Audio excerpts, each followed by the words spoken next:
exclusive visuals of Sheezan being taken for a medical test.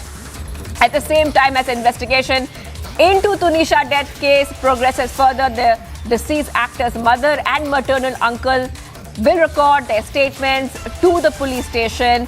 Apart from this, Tunisha's maternal aunt will also give a statement to the police as well, viewers. Remember that the police has summoned Tunisha's mother, uncle, aunt, her driver to record their statements in connection with the death of the actress as well.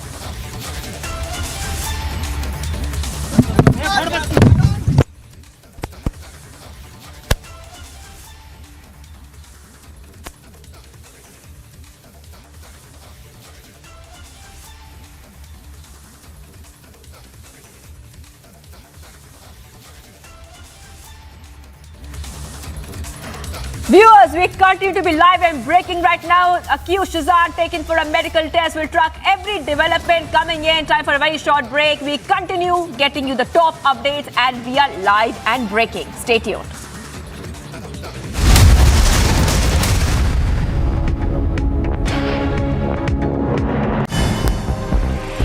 Roundup of news from across the globe. Lebanese caretaker Prime Minister Najib Mikati received Spanish Prime Minister and a delegation meet was also held. The visit comes 2 weeks after unknown assailant shot and killed an Irish peacekeeper the UN's peacekeeping forces in southern Lebanon. 7 people sustained injuries after a Grand Canyon tour helicopter crashed at a Las Vegas area airport. The pilot and 6 passengers were immediately rushed to the hospital. 11 people were sentenced to life in prison in Ivory Coast after being convicted of carrying out an Islamic extremist attack. The attack took place nearly 7 years ago, killing 19 people and injuring dozens more. Ethiopian Airlines have resumed scheduling flights to Tigray's capital as a result of peace agreement signed between the federal government and Tigray officials in November. The move comes a day after federal government delegation visited Ethiopia. Damage from high winds continue to be felt across Portland metro area in Oregon in US, with thousands still without power and multiple city infrastructures damaged. Multiple streets had entire traffic light systems out, causing hazardous conditions on the road. The Coconino County's sheriff's office confirmed the identities of 49-year-old Narayana Mudana and his wife, 47-year-old Gokul Medisetti, all Indian nationals, to have drowned.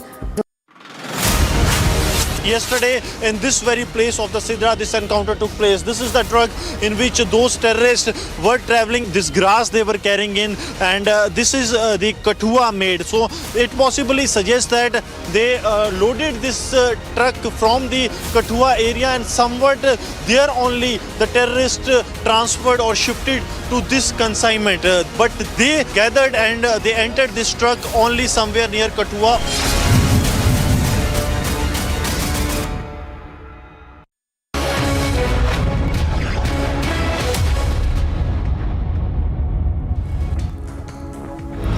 Hello and welcome, ladies and gentlemen. I'm Ankit Prasad. You are watching Republic, and let's dive right into the top stories this hour on Superfast 50. TDP chief Chandrababu Naidu will visit every village and meet the family members of all of the deceased after 8 people died and several others were injured after a stampede at his road show in Nellore. There I am going to respond. That is enough, no? Why again? I have to talk now. No, this is a very sad incident. I am feeling very sorry about it. Prime Minister Narendra Modi has announced an ex gratia of 2 lakh rupees to be given to the next of kin of each of the deceased from the TDP roadshow stampede, while the injured are to be given 50,000 rupees each. Trouble has mounted for former MD and CEO of ICICI Bank Chanda Kochar, her husband Deepak Kochar, and Videocon CEO Venugopal Dhoot in the loan fraud case. All of the 3 have been sent to 14 days of judicial custody.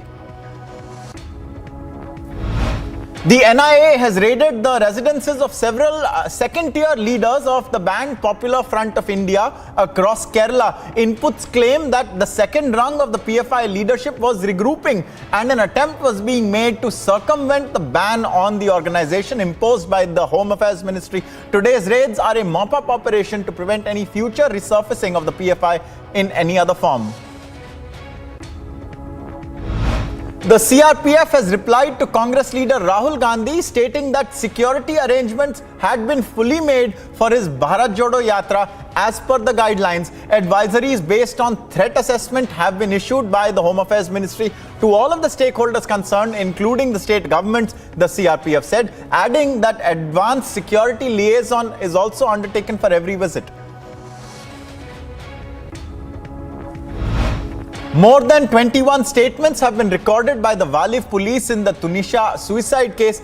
2 women's statements have also been recorded at the Walif police station, and from what we are told, one of them could be the secret girlfriend of Sheezan that we hear about. The police says that they're all from the friend circle of Tunisha and Sheezan. Union Minister Ramdas Athawale met Tunisha Sharma's family and spoke to them for over 30 minutes. While speaking to the media, Athawale said that he will make sure that Tunisha gets justice. उन्होंने मतलब बहुत बड़ा दुख जताया है और जो शीजान खान है उनको कड़ी सजा मिलनी चाहिए। इसी तरह की मतलब बातें उन्होंने हमारे सामने की है। मैंने भी आश्वासन दिया है कि पुलिस के माध्यम से, सरकार के माध्यम से हम आपके साथ हैं। The Election Commission has said that it has developed a prototype of a remote EVM for domestic migrant workers and has invited political parties for a demonstration on January the 16th. The poll panel has also floated a concept note on remote voting and sought the views of political parties on the legal, administrative and technical challenges in implementing it. Karnataka's Primary and Secondary Education Minister B.C. Nagesh visited the Hindalga jail and paid floral tribute to a portrait of Veer Savarkar. Controversy erupted soon after as the Congress questioned as to why Veer Savarkar's portrait was allowed inside the Hindalga jail, where Savarkar had been lodged for 100 days in the year 1950. After the BJP and the Congress lashed out at one another, the government has sought a detailed report from the Uzbekistan authorities on the children's deaths due to a common cold drug, and an inquiry has also been launched by the Central Drugs Organization. Furthermore, pending this inquiry, the unit of the Noida-based company that makes this drug has been asked to shut its manufacturing facility. There is also, viewers, a security alert that has been issued in Bodh Gaya in Bihar amid the visit of the Dalai Lama, with the police searching for a Chinese woman, we are told. The police have issued a sketch of the woman in question, identified as Song Jayolan. Security has been beefed up around the Mahabodhi temple complex, with the screening of devotees being intensified there. Exposing his own government in the exam paper leak case, Rajasthan Minister Rajendra Singh Gudha has said that the government has failed and protection is being given to paper leak mafia. के कुछ लोग हैं शामिल जो इस paper leak प्रकरण में इसमें जो सीधा मैं बताऊं, इस मामले के अंदर हमारी एजेंसियों की मिली भगत के बिना ये नहीं हो सकता। अच्छा, आप खुद मंत्री हैं और सरकार को खुद कटघरे में खड़ा कर रहे हैं, आप मानते हैं कि हाँ गहलोत मंत्री क्या करेगा? हम एग्जाम नहीं करा पा रहे, पेपर आउट हो रहे हैं, ये हमारा फेलियर है, सरकार का फेलियर रहा। BJP spokesperson Shehzad Poonawalla has highlighted Rajasthan Minister Rajendra Singh accepting the government has failed in the paper leak matter and says that the future of the youth is being destroyed. A fire erupted in a plywood factory in the Kheda region of Gujarat. Fire tenders were rushed to the spot. The cause of the fire is yet to be ascertained, but no casualties have been reported thus far, thankfully. The liquor mafia attacked an excise department team in Begusarai in Bihar. Several policemen have been injured, is what we've been told. One person died as a passenger vehicle rolled down the national highway. One person died, viewers, as a vehicle rolled down National Highway 44 at Ramban district in Jammu and Kashmir. The deceased has been identified as the vehicle's driver, who was travelling alone at the time. Rescue operations are underway to recover the mortal remains of the deceased. The controversy over the Pathan movie continues as the CBFC has released a statement in which the committee has guided the makers to implement the advised changes in the film, including the songs, and to submit the revised version prior to theatrical release. Thousands of auto drivers staged massive protests against the Karnataka government for not allowing bike taxi services in Bengaluru. A tuition teacher was arrested for allegedly beating up and fracturing the hand of a 5-year-old girl when she failed to pronounce a word correctly. The incident took place in Bhopal and the 5-year-old girl is currently undergoing treatment. बच्चों को tuition पढ़ाया जाता था तो उसके द्वारा बच्ची से पैरेट की स्पेलिंग पूछा गया था, जो नहीं बताने के कारण गुस्से में आकर उसके द्वारा हाथ मरोड़ कर उसके थप्पड़ मारा था, जिसके कारण उसके हाथ में चोट आई थी, जो अस्पताल में इलाजरत थे।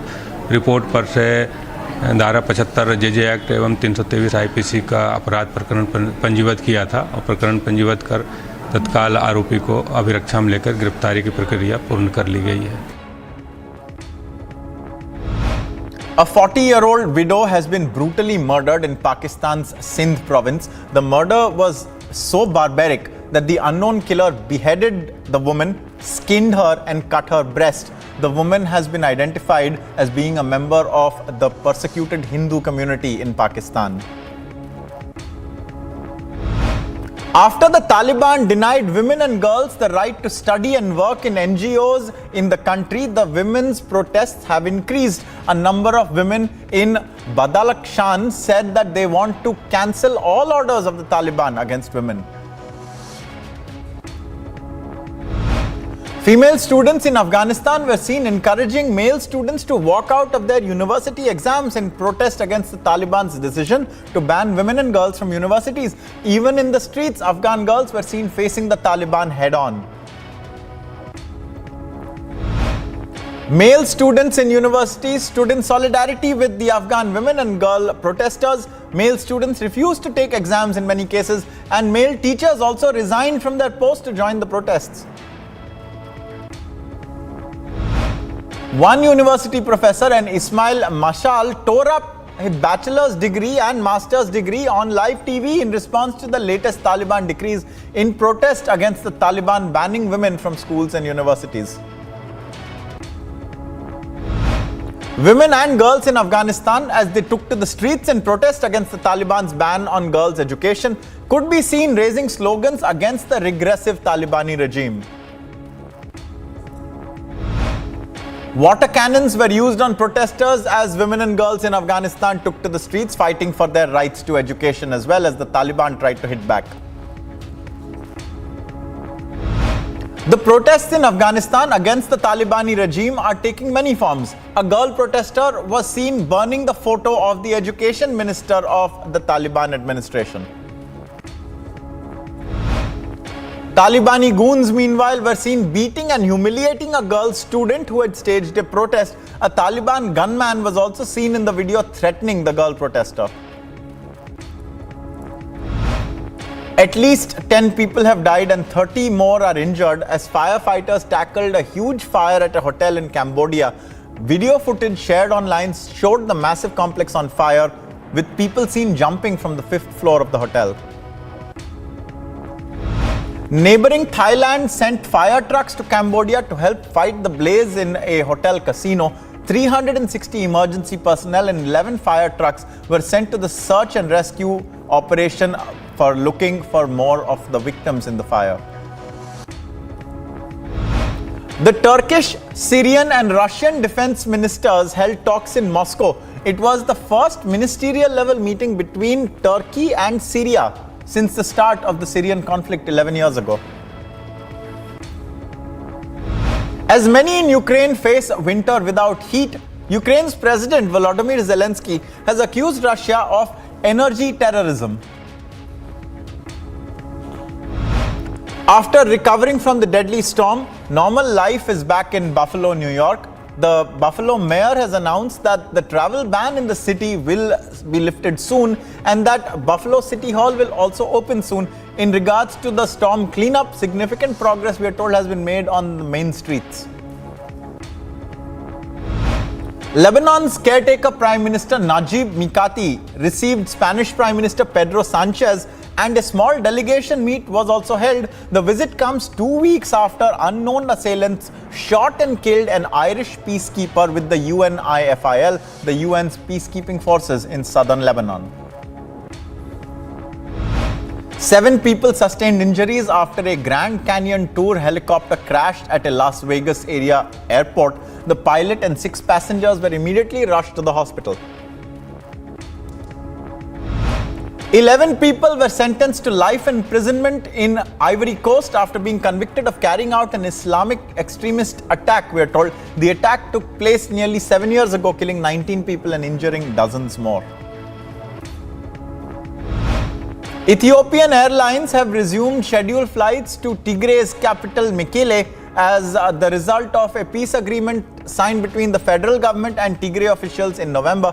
The move came a day after a federal government delegation visited Mekele. Damage from high winds continued to be felt across the Portland metro area in the United States, with thousands still without power and multiple city infrastructure units facing damage. Many streets and entire traffic light systems have gone out, causing hazardous conditions on the roads as well. The Coconchino County Sheriff's Office confirmed the identities of 49-year-old Narayana Mudana and his wife Harita Mudana and 47-year-old Gokul Medisetti, all Indian nationals who have drowned in an icy Arizona lake. Serbian President Alexander Vučić has announced that Serbs from Kosovo will start to remove the barricades and roadblocks in northern parts of Kosovo very soon. In sports, Pep Guardiola has declared himself more than satisfied after Manchester City beat Leeds United 3-1 in the latest action from the Premier League. A highly motivated Rafael Nadal welcomed rival Novak Djokovic's much anticipated return to the Australian Open as good for tennis. Mehdi Taremi scored a hat-trick as Porto smashed Arauca 5-1 in their Primeira Liga match in Porto. Bruno Marques scored a late consolation for Arauca to a deafening silence from the parochial crowd. Nick Kyrgios has pulled out of the Australian team with an apparent ankle injury sustained in an exhibition tournament last week in Dubai. The Wimbledon finalist was expected to lead the Australian team. Taylor Fritz and Madison Keys have given the United States a 2-0 lead over the Czech Republic at the new United Cup Mixed Teams tournament. New Zealand batter Kane Williamson broke his Test century drought, scoring his first ton since January the 21st against Pakistan in the first Test of the series that the two countries are playing. Former world number 1 badminton player Saina Nehwal has been called for a trial which will be held to select the 14-member Indian squad for the Badminton Asia Mixed Team Championship 2023.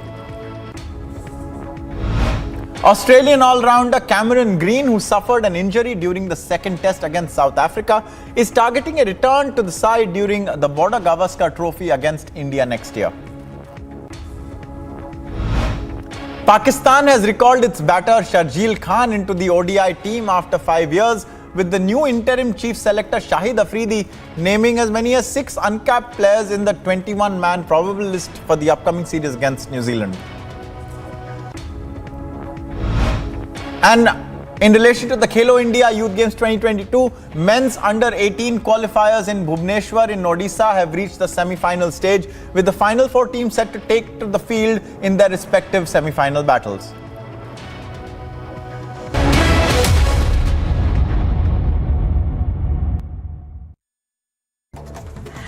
Let's move on now to some other top stories that we're tracking. Former ICICI CEO Chanda Kochhar, Deepak Kochhar and Videocon co-founder Venugopal Dhoot were produced in court yesterday, and the CBI custody has now been extended till Thursday. Days after the Eknath Shinde-led Maharashtra government passed a resolution on the border dispute in Belgavi that says that it will do anything to protect the interests of Marathi-speaking people, pro-Kannada groups staged a protest over Maharashtra's resolution in Bengaluru. Protesters were seen raising slogans and burning effigies. In the Tunisha death case, Walif police have recorded Sheezan's 7 hours of interrogation on camera and are now seeking 4 days police custody for investigation.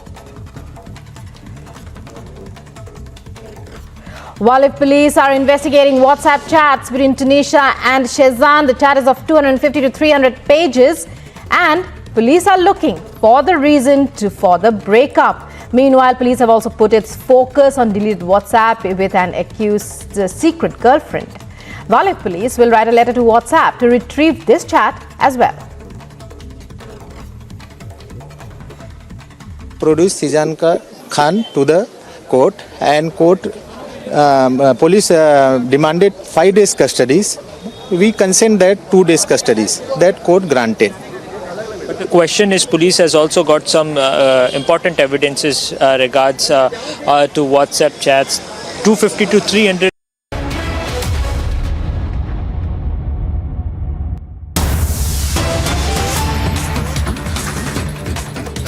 Viewers, we have a lead on the multi-location NIA raids that are ongoing against the second rung leaders of the now banned PFI. There were inputs that the second rung of the PFI leadership was allegedly regrouping. An attempt was being made to circumvent the ban on the organization that was imposed by the Ministry of Home Affairs in September.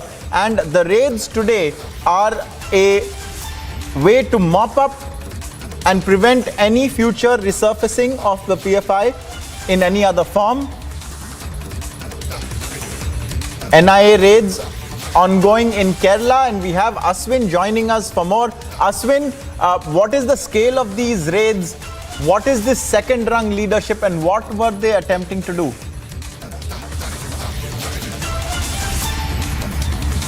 Well, Ankit, it clearly looks like NIA has got enough evidence to suggest that there is some kind of an unofficial regrouping of the banned outfit, the Popular Front of India.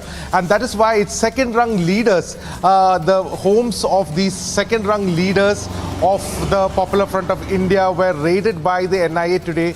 And also some of the documents, including the mobile phones, the SIM cards, and other digital devices were also seized. Now, it's very interesting to note that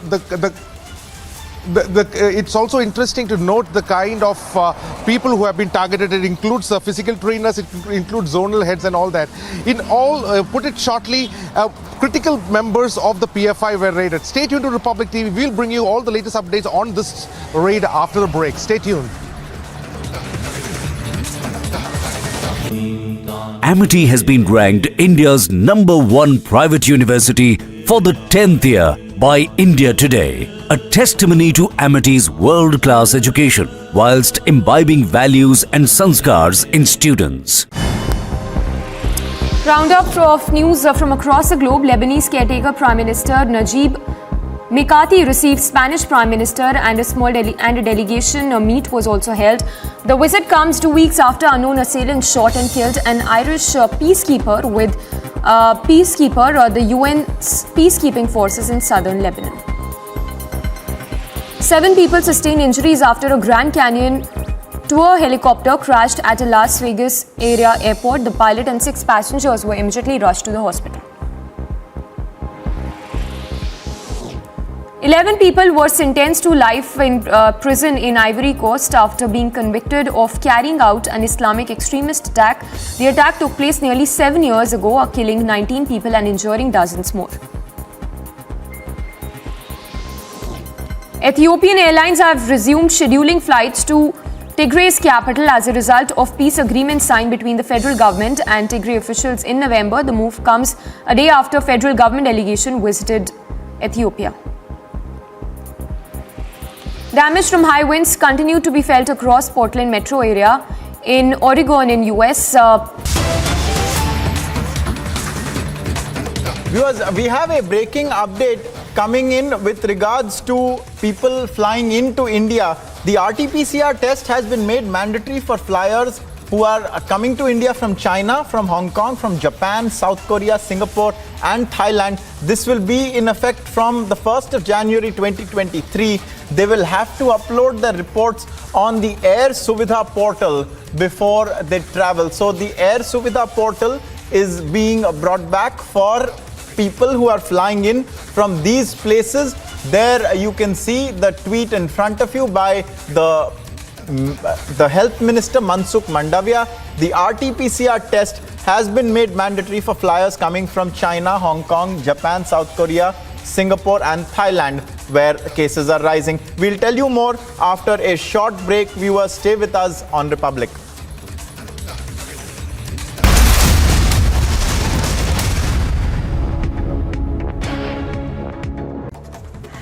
Let's move on now to some other top stories that we're tracking. Former ICICI CEO Chanda Kochar, Deepak Kochar and Videocon co-founder Venugopal Dhoot were produced in court yesterday, and the CBI custody has now been extended till Thursday. Days after the Eknath Shinde-led Maharashtra government passed a resolution on the border dispute in Belgavi that says that it will do anything to protect the interests of Marathi-speaking people, pro-Kannada groups staged a protest over Maharashtra's resolution in Bengaluru. Protesters were seen raising slogans and burning effigies. In the Tunisha death case, Walif police have recorded Sheezan's 7 hours of interrogation on camera and are now seeking 4 days police custody for investigation. Walif police are investigating WhatsApp chats between Tunisha and Sheezan. The chat is of 250 to 300 pages, and police are looking for the reason for the breakup. Meanwhile, police have also put its focus on deleted WhatsApp with an accused secret girlfriend. Walif police will write a letter to WhatsApp to retrieve this chat as well. Produce Sheezan Khan to the court, and court police demanded 5 days custodies. We consent that 2 days custodies. That court granted. But the question is, police has also got some important evidences regards to WhatsApp chats, 250 to 300.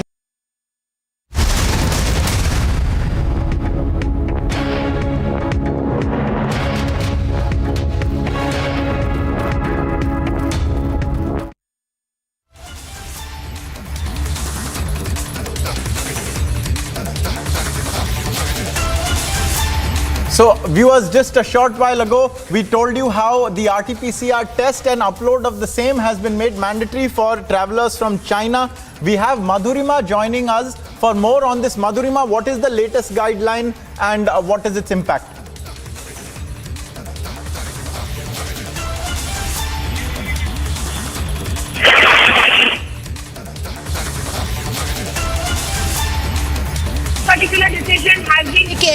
This particular decision has been taken by the Health Ministry to make sure that the spread of COVID-19 that is affecting the countries like China, Hong Kong, South Korea, Thailand and Singapore does not come in our country. This particular decision has been taken, and from 1st of January, mandatory RT-PCR test for people, flyers coming from China, Hong Kong, Thailand, South Korea and Singapore has been made mandatory. That is that these flyers will first have to update a negative report of their RT-PCR into the Air Suvidha portal, and only then that they will be allowed to book tickets and travel to India. The Health Minister has said that the next 40 days are very crucial, looking at the number of cases that are coming. Stay tuned to Republic TV. We'll be right back after a very short break to keep you ahead of this story.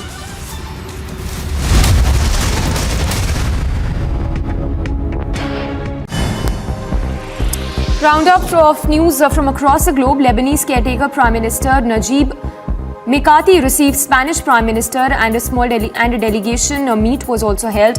The visit comes 2 weeks after unknown assailants shot and killed an Irish peacekeeper with the UN's peacekeeping forces in southern Lebanon. 7 people sustained injuries after a Grand Canyon tour helicopter crashed at a Las Vegas area airport. The pilot and 6 passengers were immediately rushed to the hospital.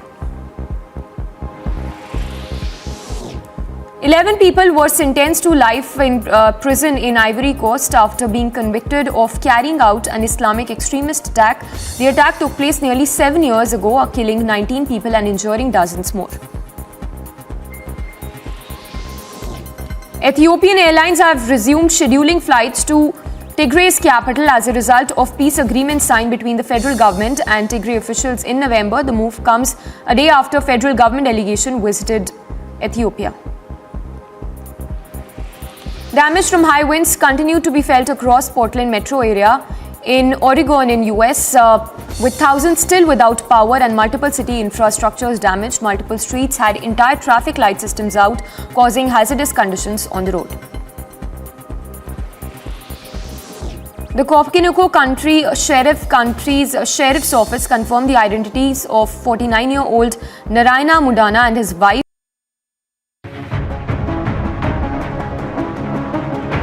A massive fire broke out at a luxury hotel in Cambodia's Phuket.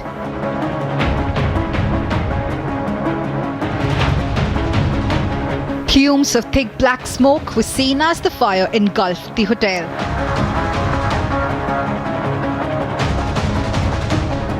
Following the fire, people were seen jumping from what appears to be the 5th floor in a bid to escape the fire.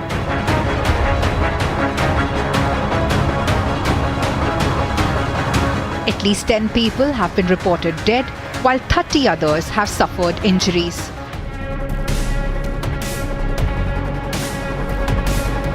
Several hours of firefighters were rushed to the spot to douse the fire that has so far claimed 10 lives. Agency report for Republic TV.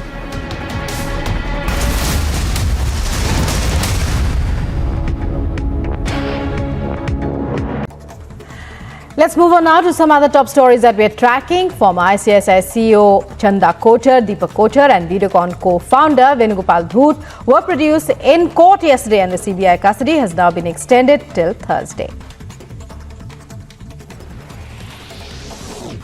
Days after the Eknath Shinde-led Maharashtra government passed a resolution on the border dispute in Belgavi that says that it will do anything to protect the interests of Marathi-speaking people, pro-Kannada groups staged a protest over Maharashtra's resolution in Bengaluru. Protesters were seen raising slogans and burning effigies.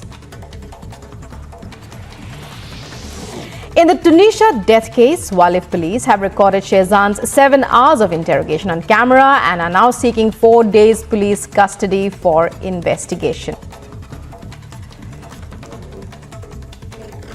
Walif police are investigating WhatsApp chats between Tunisha and Sheezan. The chat is of 250 to 300 pages, and police are looking for the reason for the breakup. Meanwhile, police have also put its focus on deleted WhatsApp with an accused secret girlfriend. Walif police will write a letter to WhatsApp to retrieve this chat as well. Produce Sheezan Khan to the court, and court police demanded 5 days custodies. We consent that 2 days custodies. That court granted. But the question is, police has also got some important evidences regards to WhatsApp chats, 250 to 300. An update on the Nellore stampede now. TDP chief Chandrababu Naidu will visit every village and meet the family members of all of the deceased after 8 people died and several were injured after a road show turned tragic.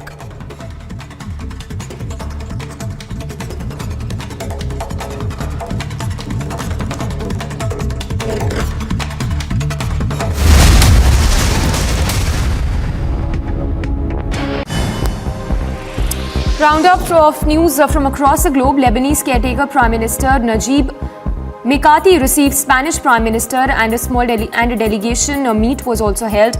The visit comes 2 weeks after unknown assailants shot and killed an Irish peacekeeper the UN's peacekeeping forces in southern Lebanon. 7 people sustained injuries after a Grand Canyon tour helicopter crashed at a Las Vegas area airport. The pilot and 6 passengers were immediately rushed to the hospital. 11 people were sentenced to life in prison in Ivory Coast after being convicted of carrying out an Islamic extremist attack. The attack took place nearly 7 years ago, killing 19 people and injuring dozens more. Ethiopian Airlines have resumed scheduling flights to Tigray's capital as a result of peace agreements signed between the federal government and Tigray officials in November. The move comes a day after federal government delegation visited Ethiopia. Damage from high winds continued to be felt across Portland metro area in Oregon in US, with thousands still without power and multiple city infrastructures damaged. Multiple streets had entire traffic light systems out, causing hazardous conditions on the road. The Kopkinoko Country's Sheriff's Office confirmed the identities of 49-year-old Narayana Mudana and his wife, 47-year-old Gokul Mediseti, all Indian nationals to have drowned in icy Arizona lake. Meanwhile, Serbian President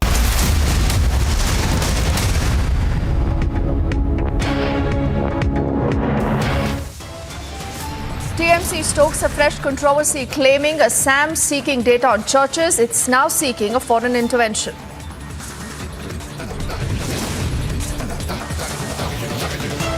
Mega NI swooped down on the banned radical outfit. That's a PFI. Raids across 56 locations in Kerala.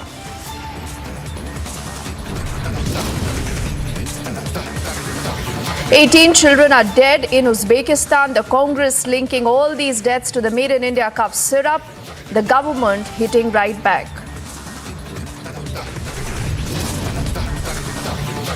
Arijit Singh's concert is cancelled in Bengal. The BJP claims quote-unquote intolerance by the TMC.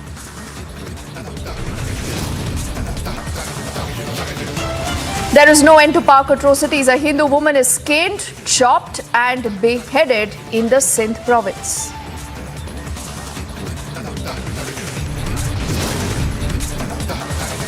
This is Taliban's regressive rule that continues. Afghanistan is now rising against the Taliban.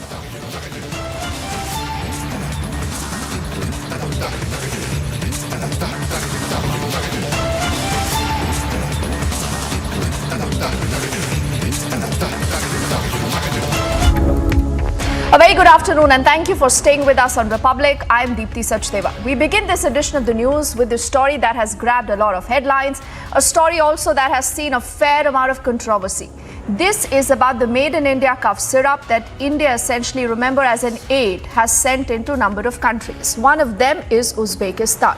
So what has happened now is there are reports that are alleging that about 18 children have lost their lives after the consumption of this particular cough syrup.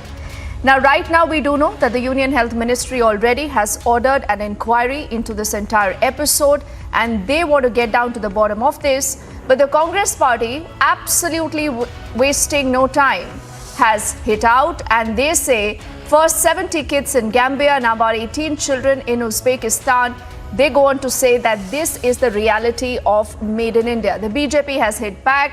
The BJP says that allegation earlier has been denied by the Gambian authorities. Also, we do know now that the Health Ministry already has ordered for a probe, and essentially what the statement from the Uzbekistan team also underscores is the presence of a chemical called ethylene glycol that has been found in this particular cough syrup. Let's quickly make way to listen into reactions that have come in so far from the legal head of the pharma company in question, followed by our colleague Piyush, who's been at the spot. The unit has a manufacturing plant in Noida now that has been shut down temporarily.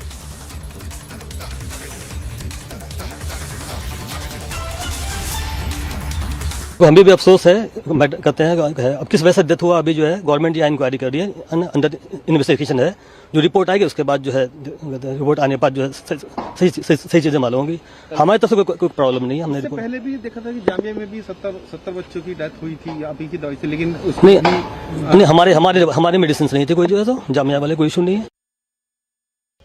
the focus of the company right now, which we are reporting from, is Marian Biotech. Now, this is the company which has been alleged of making cough syrup, the consumption of which has reportedly resulted in deaths of 18 children in Uzbekistan. Now, how true are these claims? It is only going to be known after there is going to be a thorough investigation by the Indian authorities. In fact, such has been the seriousness of this matter that Health Minister Mansukh Mandavia has taken cognizance of this entire situation and has resulted and has told his authorities to investigate the entire matter. In fact, the samples of the cough syrup from the manufacturing facility of Marian Biotech has already been taken. Now, it is important to note over here that this company is over 20 years old. We are reporting from the registered office of Marian Biotech here in Kotla Mubarakpur. This is still the registered office of the company and is being registered under its promoter name known as Sachin Jain. Now, as of now, there is no one who is sitting in the office, but let me tell you that over here at Kotla Mubarakpur, where we are reporting from, this is the registered office. What we are going to be also doing now is we are going to be going upstairs and have a word with some of the employees or some of the attendants over there, just to get a sense of what they actually feel of the entire situation, and is it possible now for them to also make us have a word with Sachin Jain, who is in the eye of storm over the cough syrups that have been made by this company and which has reportedly resulted in the deaths of 18 children. So yes, what we are going to be doing is we are just going to go upstairs and going to have a word. तो अभी कितने offices होएंगे भैया तकरीबन इस company के? मतलब ये तो मेन ऑफिस है ना? और उसके बाद नोएडा में भी ऑफिस है. और कौन से का आपका ऑफिस है भैया? नहीं, मैंने तो सिर्फ यही देखा है, ये और नोएडा में बस. So that's our colleague Piyush actually getting you that report. Let's also cut across to Tunisha, who's joining us live right now from outside that very facility that apparently for the moment has been asked to halt all its production. You know, Tunisha, where you are, we do know that the police was also spotted a little while earlier. What has happened so far? Where are the people who should be answerable today? And tell us more of what possibly has gone wrong. Well, a very, very tragic incident coming to fore, and this is the second time in a year when an incident like this has been reported. Remember, a similar incident was reported in Gambia where almost 70 kids had lost their lives. Here in this incident, the Indian-made cough syrup is being held accountable, wherein in Uzbekistan, almost 18 kids have lost their life. We are standing right outside the office, the headquarters, the unit of this very office from where the cough syrup allegedly that led to 18 kids losing their lives was made at. Right now, the latest development coming in is that drug controller officials of Uttar Pradesh are inside along with officials of CDSCO. There are 4 people, 4 teams inside is what we're getting to learn. A few while ago, there were cops also who had come in for the inquiry. However, it is to be noted that it was really difficult for even the cops to get inside because the security has been extremely high here.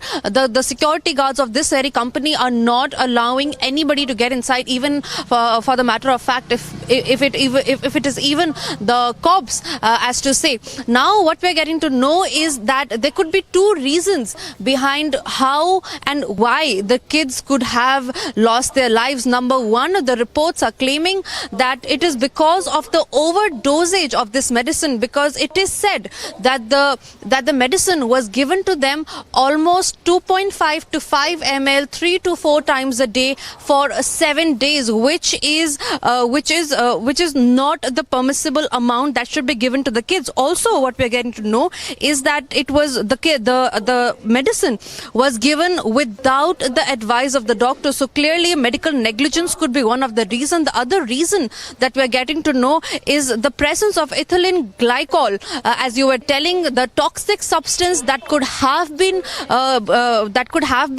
in the cough syrup could have led to these 18 innocent kids losing their lives. This could be two main reasons. However, a detailed probe has been initiated.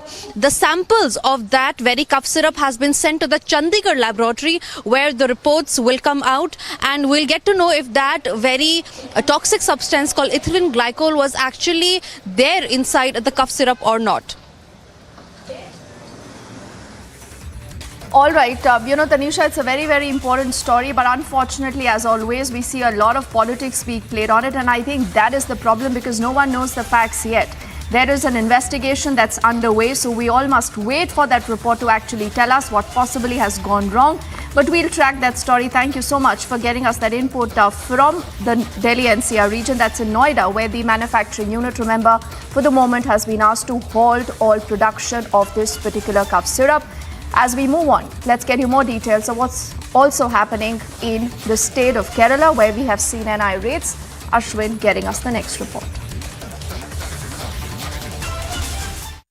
This entire scope of the investigation, when we get to see the last court document which NIA had given to, while requesting for the extension of the 14 PFI, the Popular Front of India activists who have been taken into custody, what they said is they have collected voluminous data. Now, to understand this data itself, to put them into perspective, to question the accused based on the data that has been collected, all these needs a lot of time, and that also needs a lot of resource pooling in together.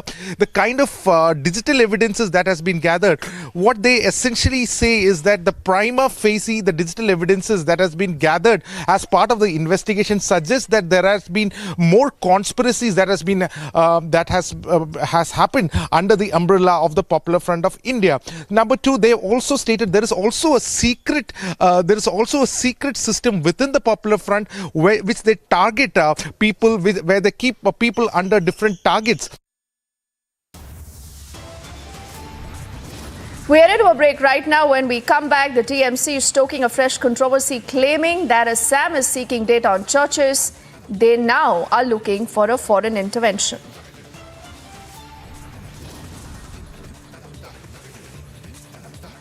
Also, 18 children are dead in Uzbekistan. The Congress linking this to a made in India cough syrup. The BJP hitting back.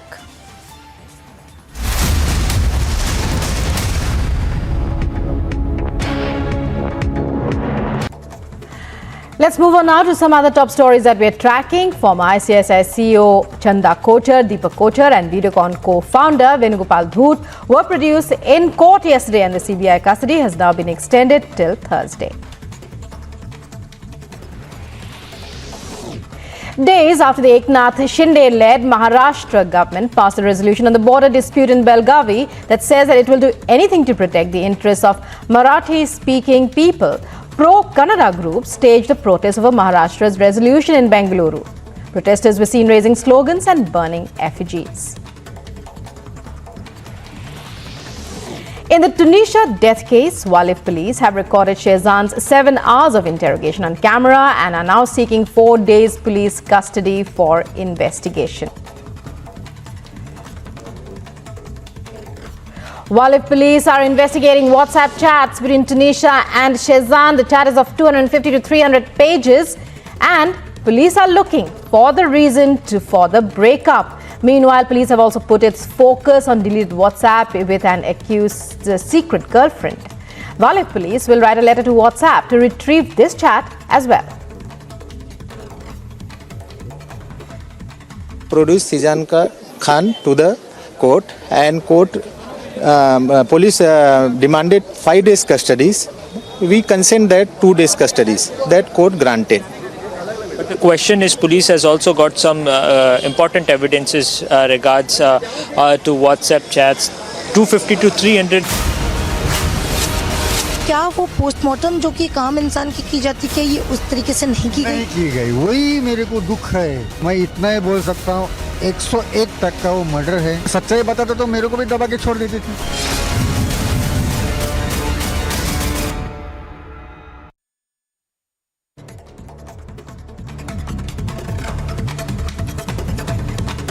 The TDP chief Chandrababu Naidu will visit every village and meet the family members of the deceased. This, remember, after 8 people have lost their lives, several others injured after a roadshow in Nellore turned into a tragedy where many of the fellow TDP workers fell into an open drain. There I am going to respond. That is enough, no? Why again? I have to talk now. No, there is a very sad incident. I am feeling very sorry about it.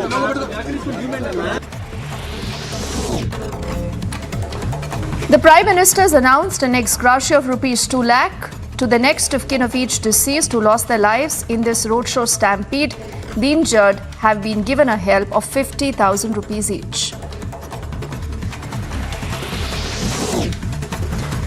Trouble continues to mount for the former MD and CEO of the ICICI Bank, Chanda Kochar, her husband Deepak Kochar, and the Videocon CEO, Venugopal Dhoot, in the loan fraud case. According to the latest reports, all the three now have been sent to 14 days of judicial custody. The NIA has raided the residences of several Tier 2 leaders of the banned PFI across Kerala. Inputs suggest that the second rung of the PFI leadership was regrouping. An attempt was being made to circumvent the ban on the organization imposed by the MHA earlier. Today's raids are a mop-up operation to prevent any future resurfacing of the PFI in any other form. All these needs a lot of time, and that also needs a lot of resource pooling in together. The kind of digital evidences that has been gathered, what they essentially say is that the prima facie, the digital evidences that has been gathered as part of the investigation suggests that there has been more conspiracies that has been has happened under the umbrella of the Popular Front of India. The CRPF has replied to Rahul Gandhi saying that the security arrangements have been fully made for Rahul Gandhi as per guidelines. Advisories have been also based on threat assessment that have been issued by the MHA to all stakeholders concerned, including the state governments. Also, the advanced security liaison is undertaken for every visit.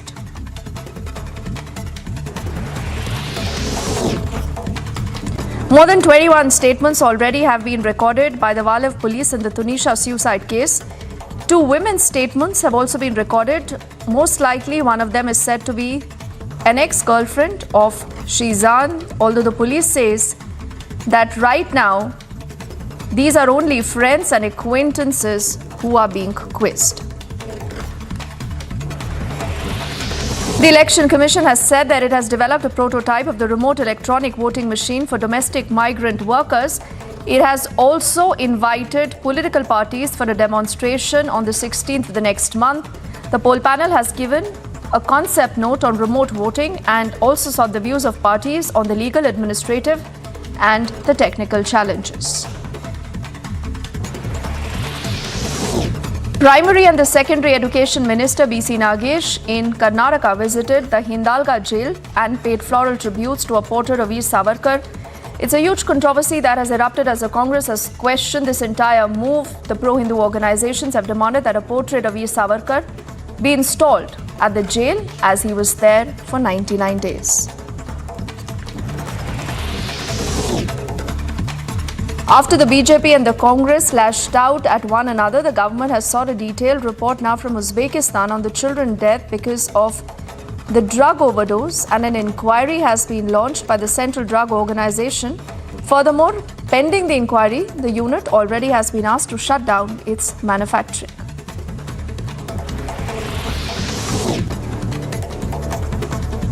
Days after the Taliban announced a ban on women's higher education, the crackdown has only intensified. Women and girls staged a massive protest across Afghanistan for their rights. India at the UN earlier has also expressed concerns over the present situation.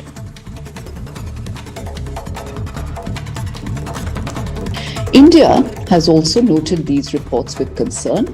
We have consistently supported the cause of female education and women's education in Afghanistan. We've been emphasizing the importance of the establishment of an inclusive and representative government that respects the rights of all Afghans and ensures the equal rights of women and girls to participate in all aspects of Afghan society, including access to higher education.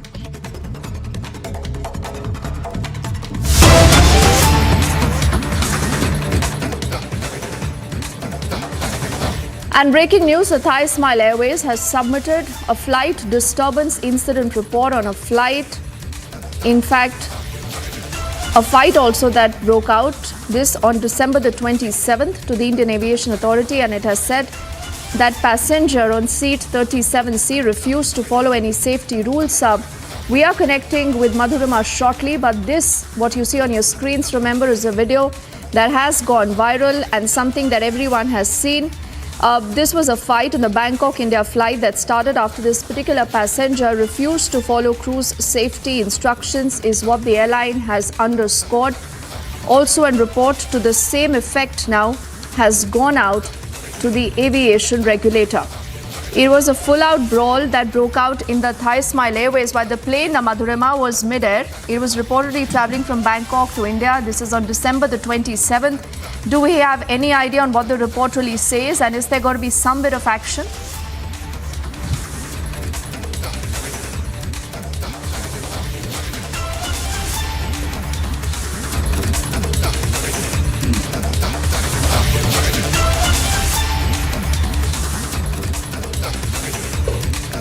So we aren't able to connect with Madhurima, but remember, this incident report on the Thai Smile aircraft where the passengers were seen in a fist fight indicates that the incident took place in Bangkok before takeoff, is essentially what is being said, despite which none of the passengers were offloaded.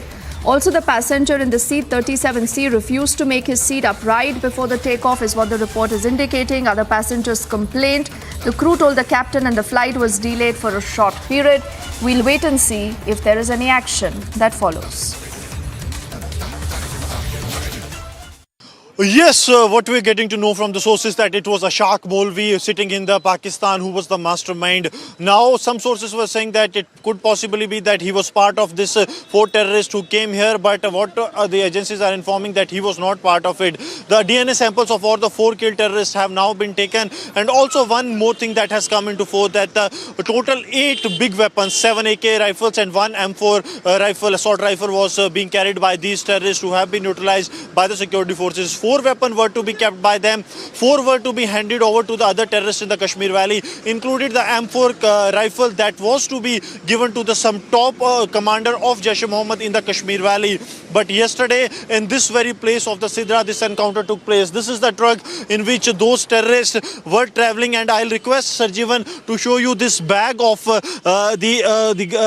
this grass they were carrying in, and this is the kathua made. So it possibly suggests that they loaded this truck from the Kathua area, and somewhat there only the terrorists transferred or shifted to this consignment. This means that highly possible that the terrorists probably would have arrived from Punjab or from Jammu somewhere, but they gathered and they entered this truck only somewhere near Kathua or after that. So now the agencies are looking into every possible angle, but what has come into fore is Ashaq Nehru, that he is the one who is the mastermind of this. Ashaq Nehru is the same person who was in the 2018 Katra encounter also, wherein he carried out, wherein he was taking a group of terrorists to the Kashmir Valley. His brother Riaz was in the truck that was intercepted by the security forces. He was traveling behind that truck, managed to escape.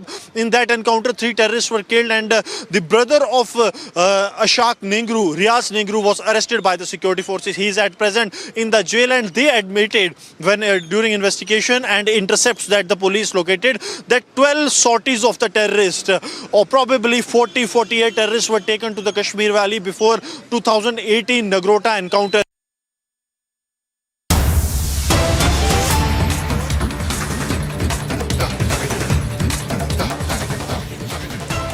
We are cutting across to this breaking development. In fact, some very, very dramatic pictures that you are now seeing on your screens. This is coming in from South Korea.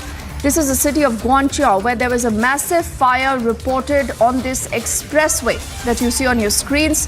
What we can now confirm is at least 5 people have lost their lives, 37 are injured in this massive blaze that has been reported on this particular expressway that you see on your screens. We'll also try and see if we can get in our reporters, getting you more details on what we know about the incident so far. But emergency services were pressed into action. The injured have been rushed to a local hospital. But right now, we do know that a number of people have also sustained burn injuries. Also, 5 people reportedly have lost their lives. This is the South Korean city of Gwangcheon, where there was a massive fire on this expressway. It's in fact also a part of a tunnel, and the initial findings indicate that this fire possibly started after a bus and a truck possibly collided. It quickly then spreads to this tunnel that was a part of this expressway, and that caused these massive clouds of smoke that you see on your screens. 5 people already have lost their lives, and it took about 2 hours, 20 minutes for the fire. This is the initial report coming in. This is an expressway that is completely soundproof. Also an information that we are just picking up. And it took about 2 hours for this fire to be extinguished, is what I'm picking up. The death toll now is at 5. 37 people have been injured. A thorough investigation into the cause already has been issued now by the investigative agencies, and measures also to ensure that there is no recurrence. But very, very dramatic images that we are looking at on our screens. I'm told Shivangi also joining us live. Shivangi, what more can you tell us about the incident? Right. Deepti, all our viewers are right now watching Republic, and as they watch Republic, they're seeing these visuals come in where the fire is engulfing that area. You can see very clearly that that's a highway. It's a highway, Deepti. Now, at least 5 people have died and 40 people have been injured in this incident. That's what we're learning so far. And as you can see very clearly, viewers, 40 people were caught in heavy traffic. Now, this is when the incident had happened. A large fire in the South Korean expressway killed at least 5 people, injuring nearly 40, caught in heavy traffic. This is what emergency officials are saying. The video images on your screen show a soundproof engulfed awning there, which is engulfed in big flames soon after the fire broke out on the second Gyeongwon Expressway near the capital Seoul. Now, this happened around 1:49 p.m. The heavy traffic made it very difficult for vehicles to escape the affected area as the fire spread and a blast was heard. So, a blast was heard. Dipti. That's what we know so far. This is what an eyewitness is saying as well. The fire appeared to have begun after a bus and a truck collided. So we're trying to understand what really happened. But according to the reports coming in, the international agencies are saying that the fire appeared when a bus and a truck collided. But right now, the real cause is yet to be investigated, but we can see that fire is extremely deadly. 5 people have died. Back to you, Deepti. We are keeping a close eye on this development. Absolutely. Yes, the agencies but now say that they've almost put out the blaze. I think that is a good news coming in, but yes, tragic because 5 people have lost their lives. Many of them have also sustained serious burn injuries. Shivangi, will continue to get our viewers more details. For the moment, thank you. We headed to a break right now. On the other side, Arijit Singh's concert is cancelled in West Bengal. The BJP claims intolerance by the Mamata government. Full details on the other side of this short break.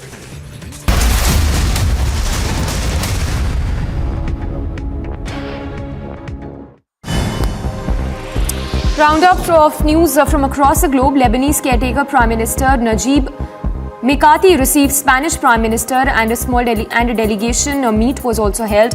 The visit comes 2 weeks after unknown assailant shot and killed an Irish peacekeeper with the UN's peacekeeping forces in southern Lebanon. 7 people sustained injuries after a Grand Canyon tour helicopter crashed at a Las Vegas area airport. The pilot and 6 passengers were immediately rushed to the hospital.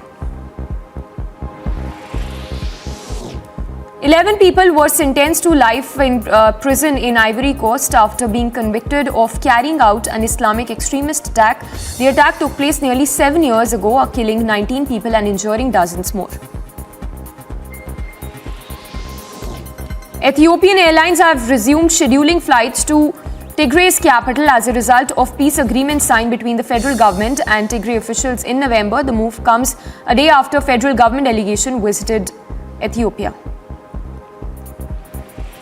Damage from high winds continued to be felt across Portland metro area in Oregon in US, with thousands still without power and multiple city infrastructures damaged. Multiple streets had entire traffic light systems out, causing hazardous conditions on the road. The Coconino County's sheriff's office confirmed the identities of 49-year-old Narayana Mudana and his wife, 47-year-old Gokul Medisetti, all Indian nationals, to have drowned in icy Arizona lake. Meanwhile, Serbian president has announced that Serbs from Kosovo will start to remove the barricades and roadblocks in northern part of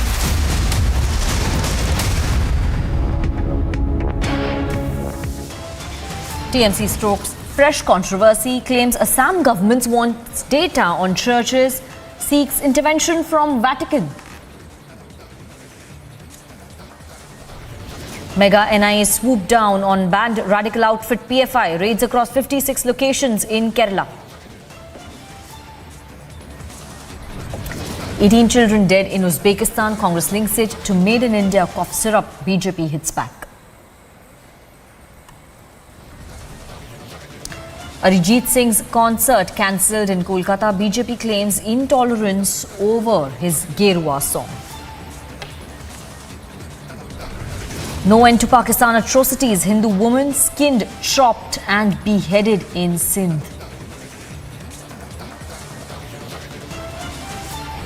Taliban's regressive rule continues, but Afghanistan is now rising against Taliban.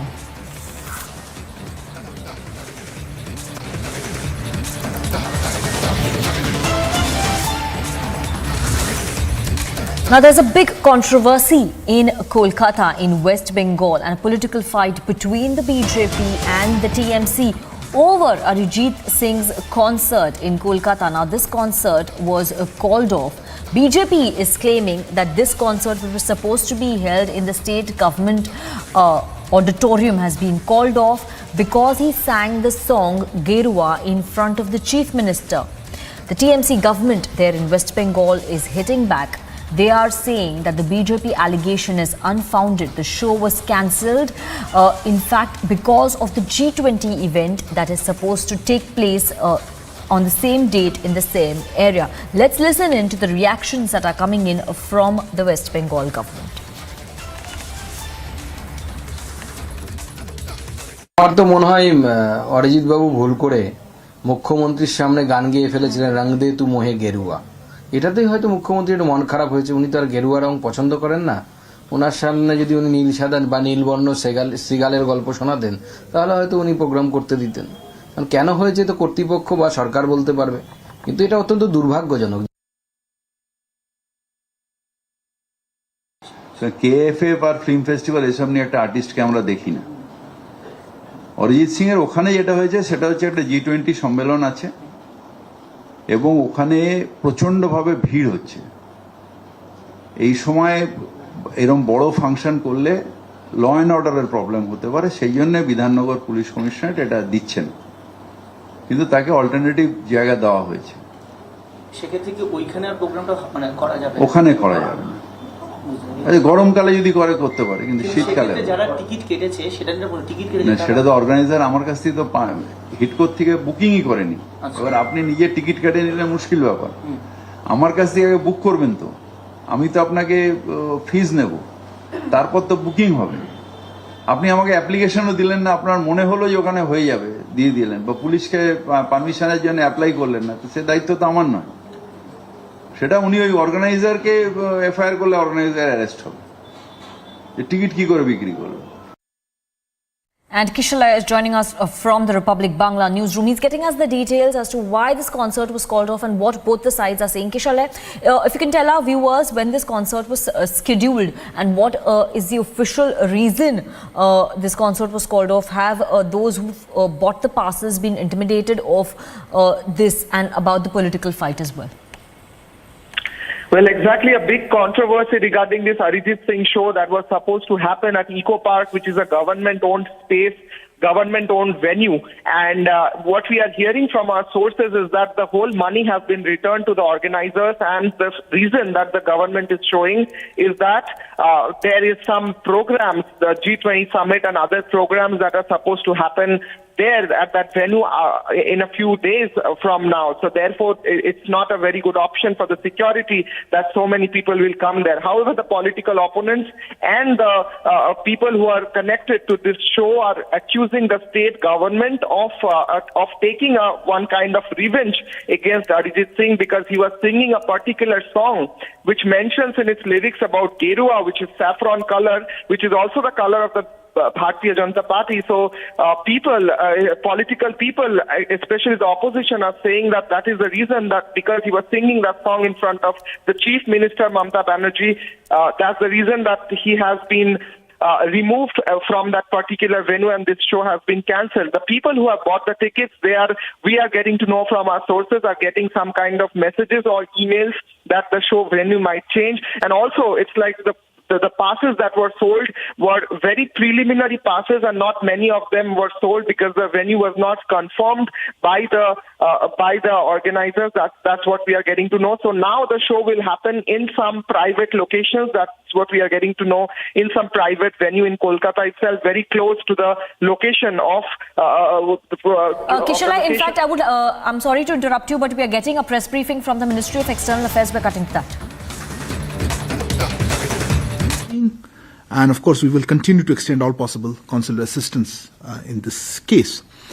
Pranay, आपका query actually मुझे ठीक से समझ नहीं आया, क्योंकि देखिए individual cases हमारे एम्बेसी में हुए हैं, कोविड या नहीं, मैं ये ऑब्वियसली नहीं बता पाऊंगा आपको ना, मैं I think for privacy reason. जैसे मैंने कहा कि वहां पे depending on the local situation, पिछली बार भी यही कह रहे थे, वी वुड एक्सपेक्ट कि वो लोग हेल्थ प्रोटोकॉल्स फॉलो करें। वहां पे कोविड का प्रकोप है और जो जिस तरह से मेजर्स, लोकल मेजर्स जो ली जा रही हैं उसको फॉलो करें। इससे आगे मैं डिटेल्स नहीं जाना चाहूंगा। आपने देखा होगा कि अभी जैसे मैं आ रहा था, I think civil aviation authorities ने नई गाइडलाइंस लगाई हैं आरटीपीसीआर पे, तो वो आपने देखा ही होगा।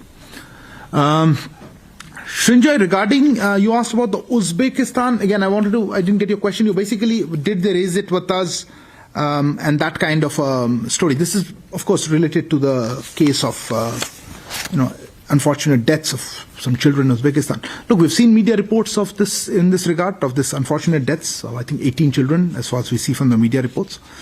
They appear to have taken place over a period of about 2 months, as per Uzbek authorities. We also understand that the Uzbek authorities are investigating this case, including whether there's a possible link with the cough syrup allegedly manufactured in India. We have also seen the press release that was issued by the Ministry of, I think, Health a little while ago. Uzbek authorities have not formally taken up the matter with us.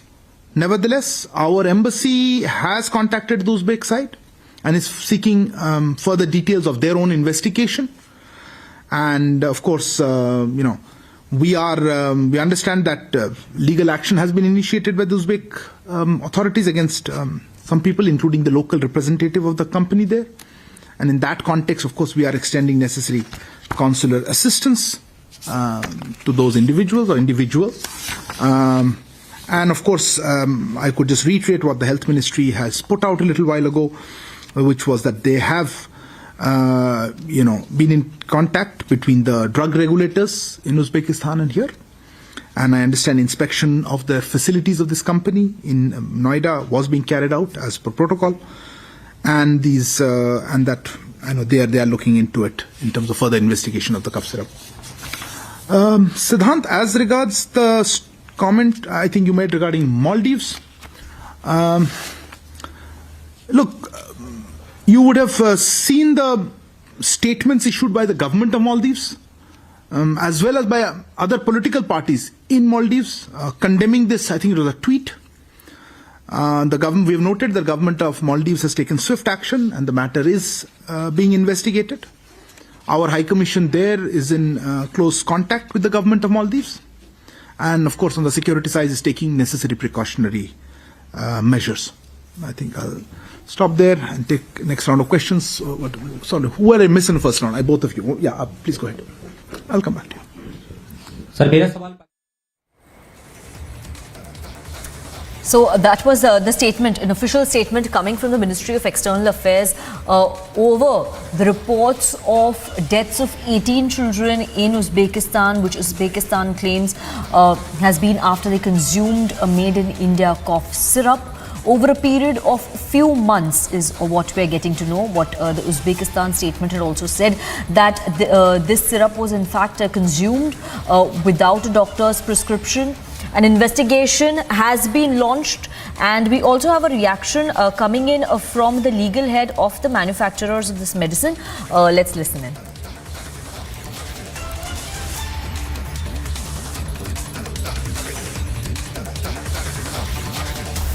तो हमें भी अफसोस है, कहते हैं अब किस वजह से डेथ हुआ, अभी जो है गवर्नमेंट यहाँ इंक्वायरी कर रही है, अंडर इन्वेस्टिगेशन है। जो रिपोर्ट आएगी उसके बाद जो है रिपोर्ट आने के बाद जो है सही चीजें मालूम होंगी। हमारी तरफ से कोई प्रॉब्लम नहीं है। हमने पहले भी देखा था कि जामिया में भी 70 बच्चों की डेथ हुई थी अभी की दवाई से, लेकिन नहीं हमारे मेडिसिन नहीं थे कोई, जो है तो जामिया वाले कोई इशू नहीं है।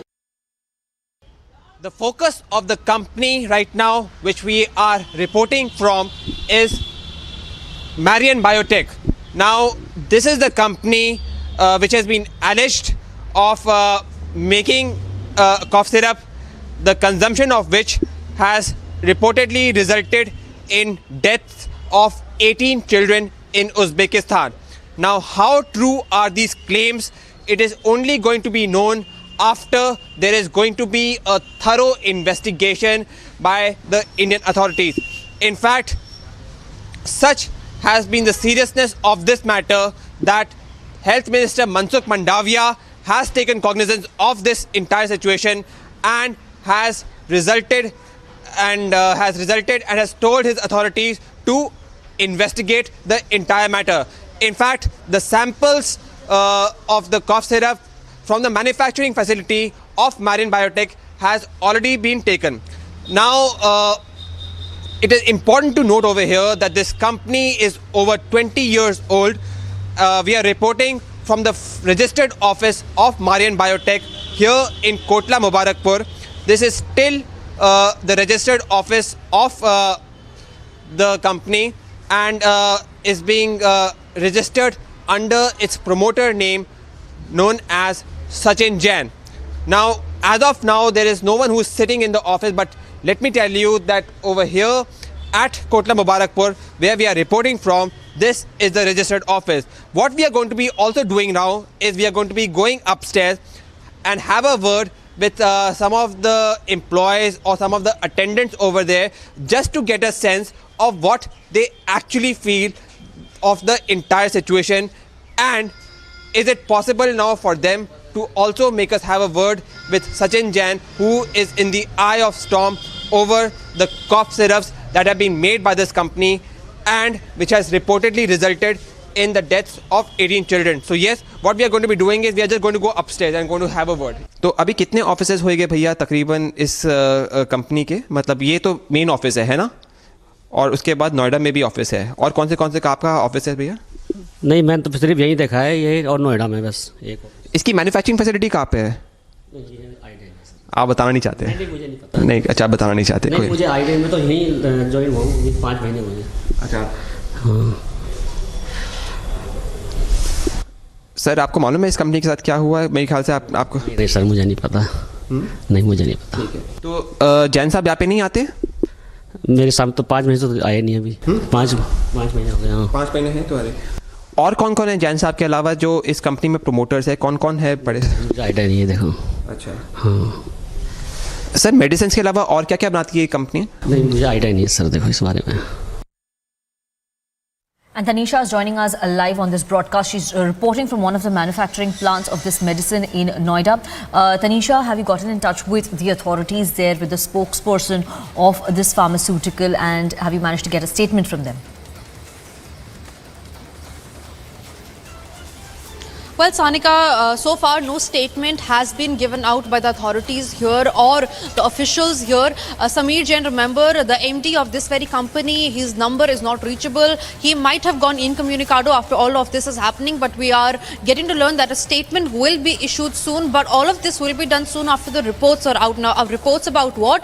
Remember, this very cough syrup is said to have ethylene glycol, the very toxic substance because of which the 18 kids have lost their lives was allegedly there in this cough syrup. Now, soon after the reports are out, remember this, the samples of this very cough syrup has been sent to the Chandigarh laboratory. From there, once the reports are out, the company will issue an official statement. The health ministry has also initiated a probe. The Uzbekistan health ministry, remember, is claiming that it is because of this very toxic substance that 18 kids in their country have lost their lives after consuming this Indian-made syrup. Right now, we are right outside the manufacturing unit that is here in Noida. We are getting to learn there are 4 teams of the CDSCO and the UP drug department who are inside. They're interrogating the officials. They are here since almost 10 a.m. in the morning. 4:30 to 5 p.m. is the time when we are given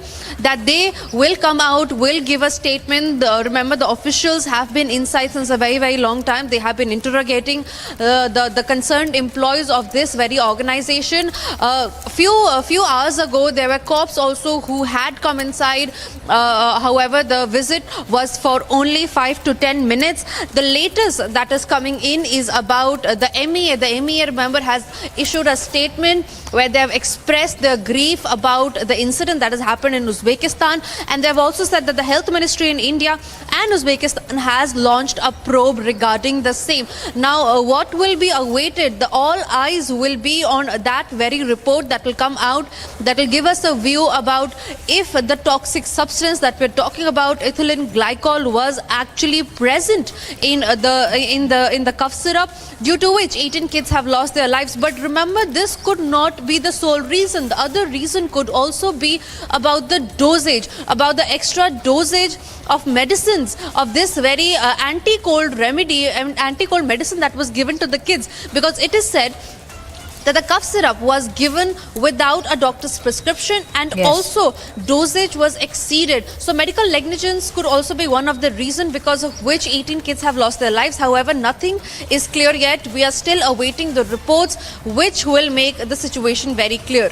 Yes, thank you very much, Tunisha. Continue getting us the details as you report from outside the manufacturing plant at the office of Marian Biotech, the company in question of manufacturing the syrup which is in controversy. And moving on to a big story of the day.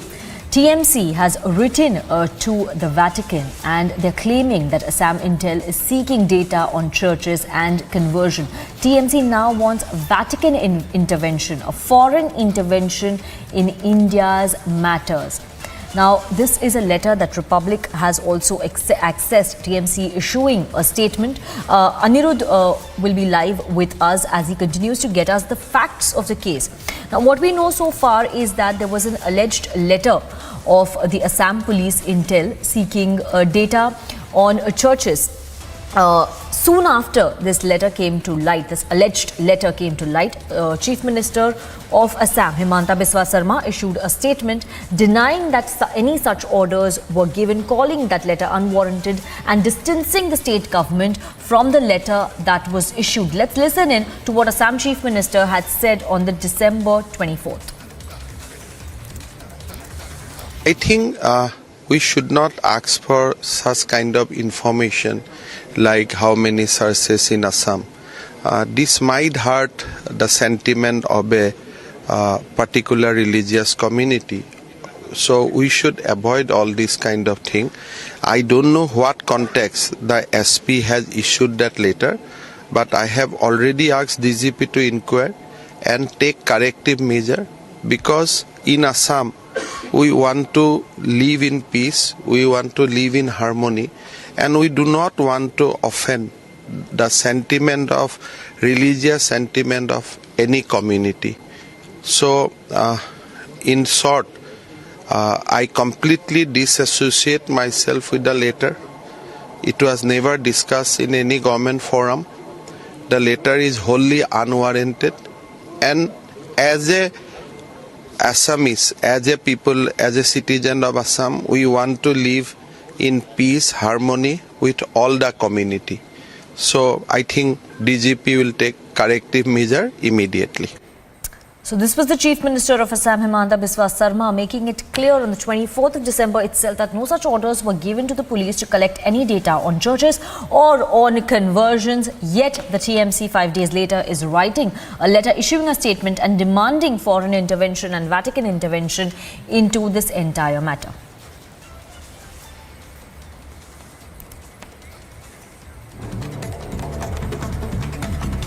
And moving on to more news that's coming in, TDP Chief Chandrababu Naidu will visit every village and meet the family members of the deceased after 8 people were reported dead and several others injured after a roadshow in Nellore turned into tragedy.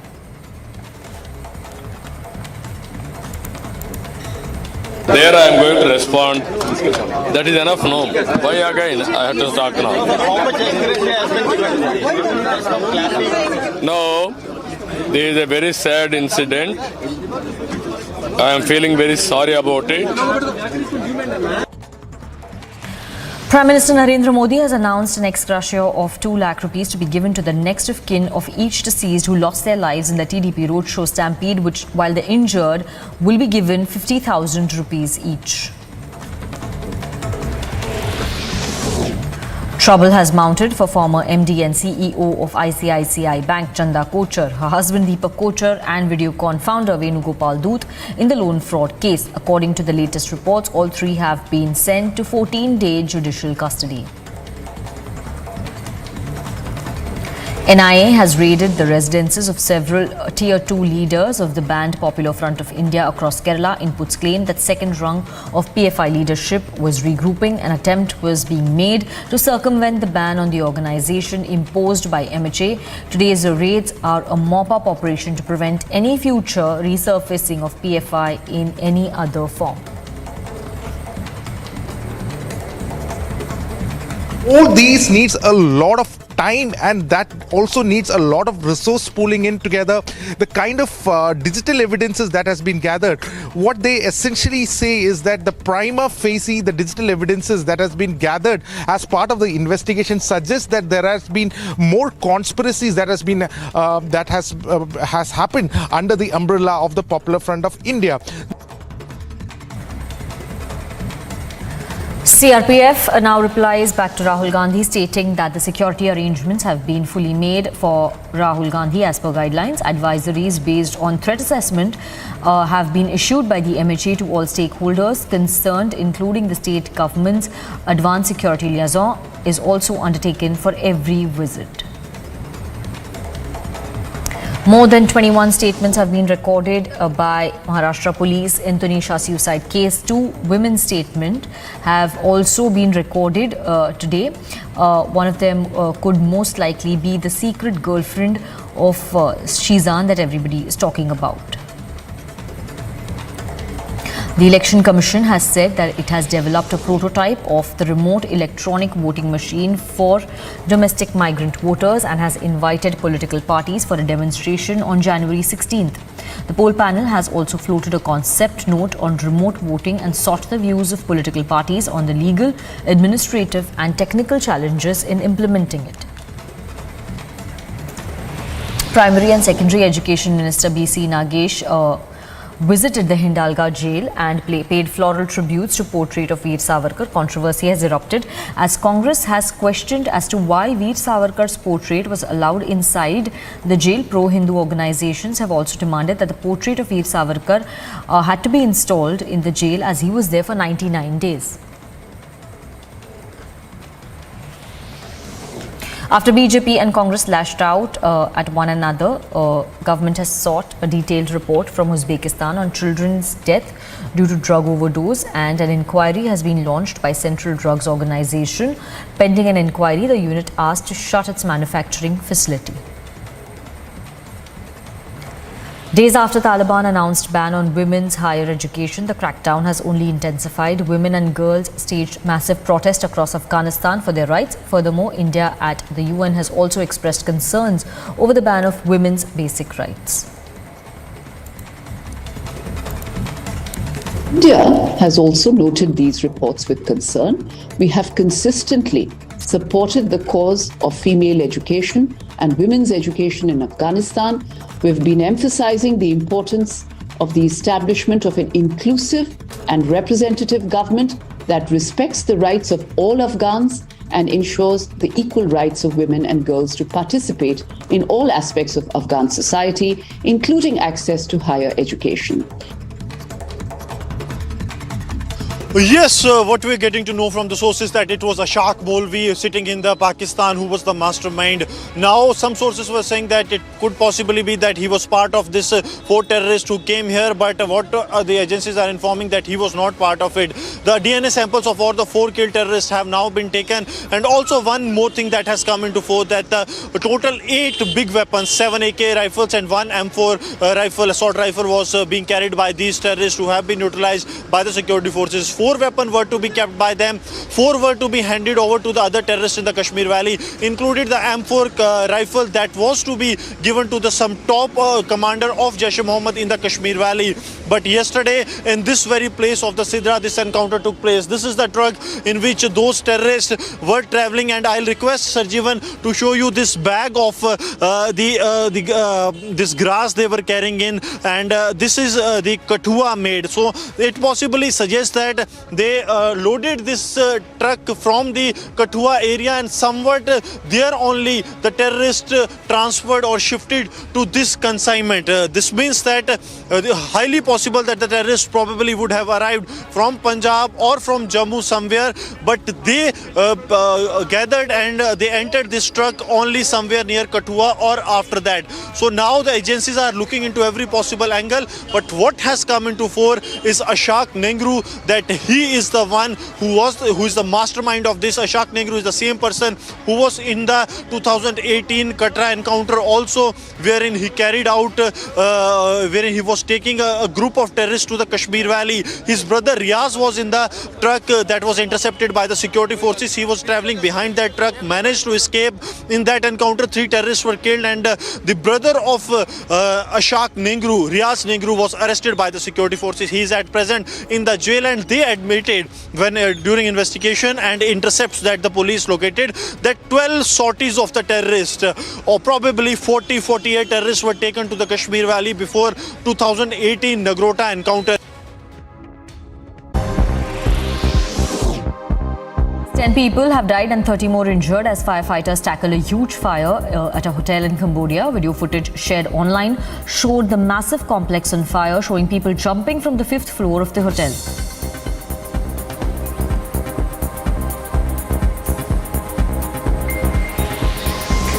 After the Taliban denied women and girls the right to study and work in NGOs, women's protests have increased.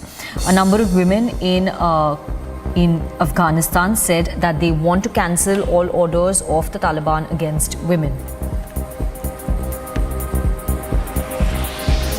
In Afghanistan, female students were seen encouraging male students to walk out of their university exams in protest of the Taliban's decision to ban women and girls from the university. Male students of Afghanistan stood in solidarity with Afghan women. Male students refused to take exams, and male teachers have also resigned to join the protest.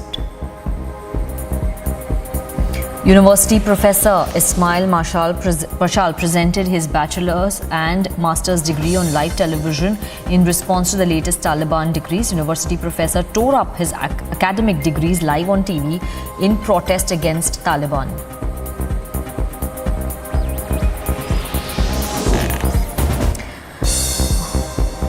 Women and girls in Afghanistan took to the streets to protest against the Taliban ban on girls' education.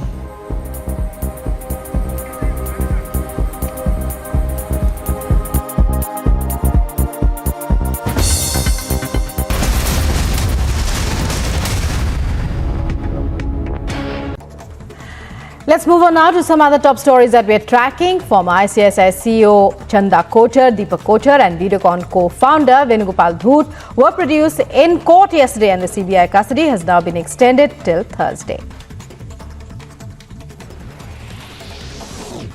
Days after the Eknath Shinde-led Maharashtra government passed a resolution on the border dispute in Belgavi that says that it will do anything to protect the interests of Marathi-speaking people, pro-Kannada groups staged a protest over Maharashtra's resolution in Bengaluru.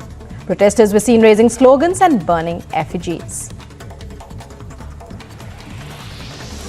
In the Tunisha death case, Walif police have recorded Sheezan's 7 hours of interrogation on camera and are now seeking 4 days police custody for investigation.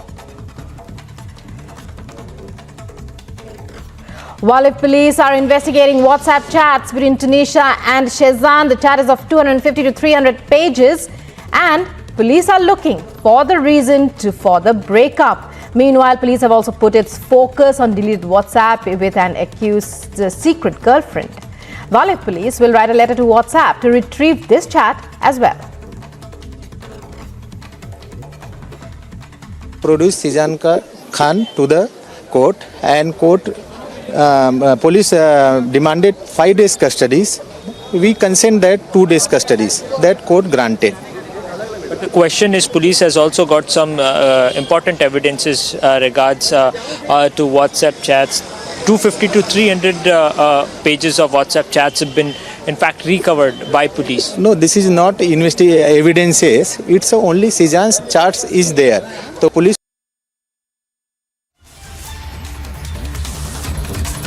This entire scope of the investigation, when we get to see the last court document which NIA had given to, while requesting for the extension of the 14 PFI, the Popular Front of India activists who have been taken into custody, what they said is they have collected voluminous data. Now, to understand this data itself, to put them into perspective, to question the accused based on the data that has been collected, all these needs a lot of time, and that also needs a lot of resource pooling in together. The kind of digital evidences that has been gathered, what they essentially say is that the prima facie, the digital evidences that has been gathered as part of the investigation suggests that there has been more conspiracies that has been has happened under the umbrella of the Popular Front of India. Number two, they have also stated there is also a secret system within the Popular Front which they target people where they keep people under different targets.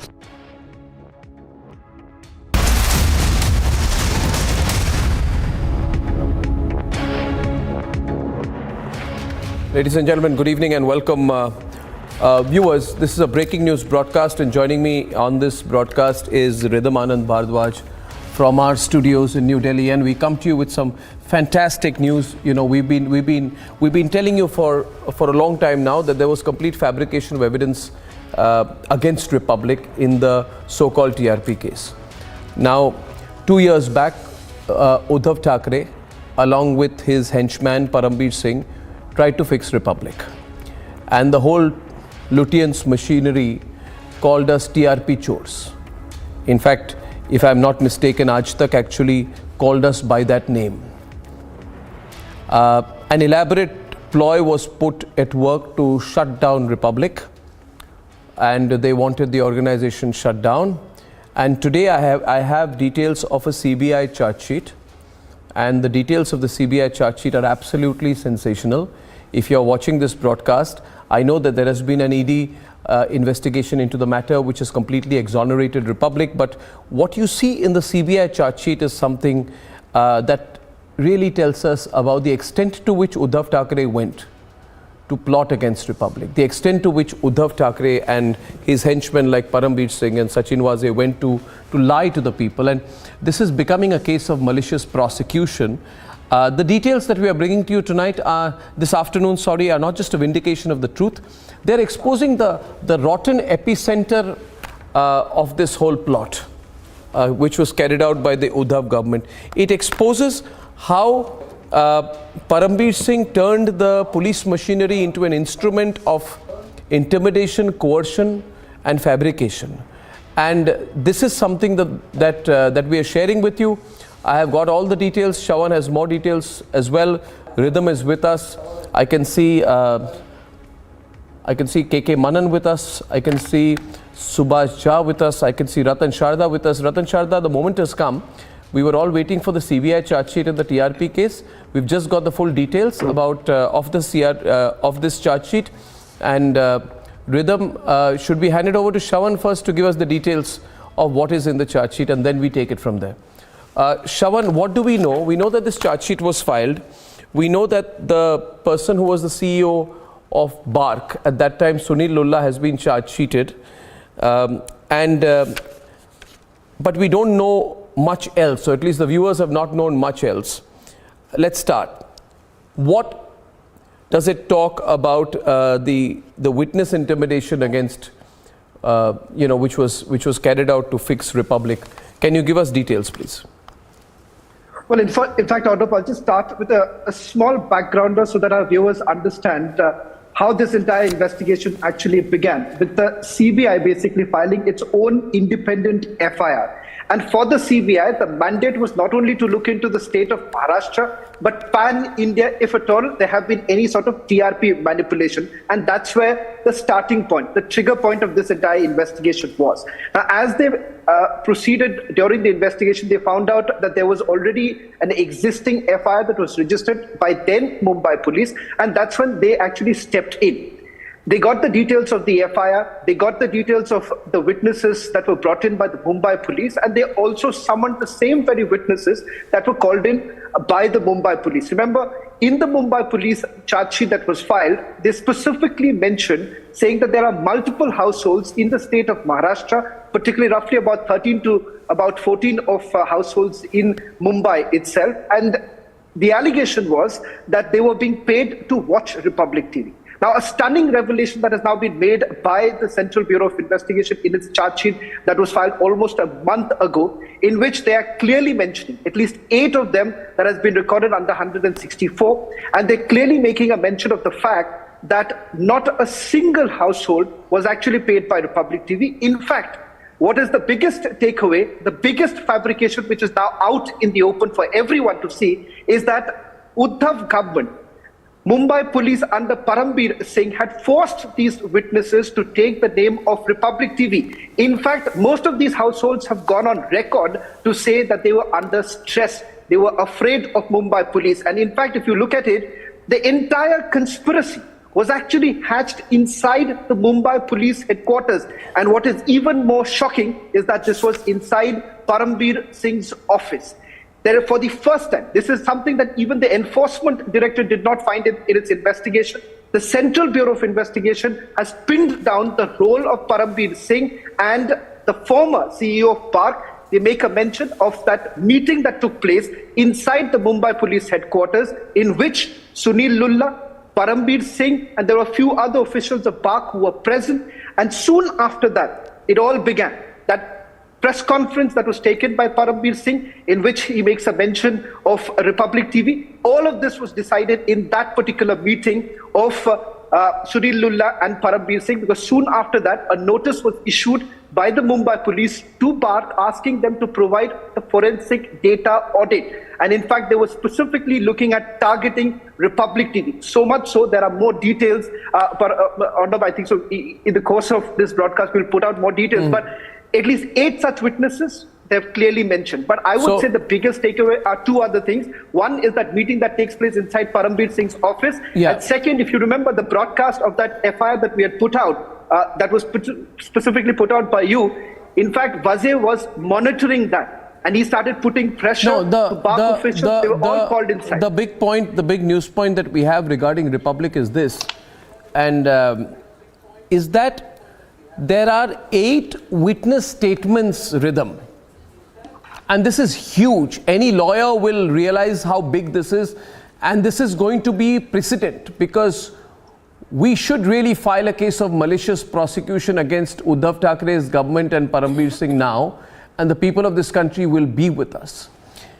There are 8 witness statements, Mr. Manan and Subhash Jha, 8 witness statements that are cross-verified by the CBI. And they are saying that they were under tremendous pressure to somehow take the name of Republic. So, for example, witness number 1 who deposed under section 164 CRPC during the investigation by the Mumbai police, which means false 164 statements, Subhash Jha, were taken out. Witness number 1 says, one Mr. Kazi, brackets a police personnel, pressurized him to take the name of Republic TV channel, which means the CBI has found that a Mumbai police official got false statements under 164 CRPC.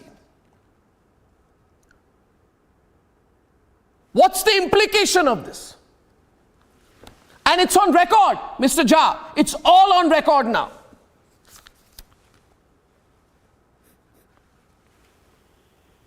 Arnab, our lawmakers, when they made criminal procedure code, and that is why any statement made before a policeman or police personnel is hit by section 25 and 26 of the Indian Evidence Act. They are inadmissible in law.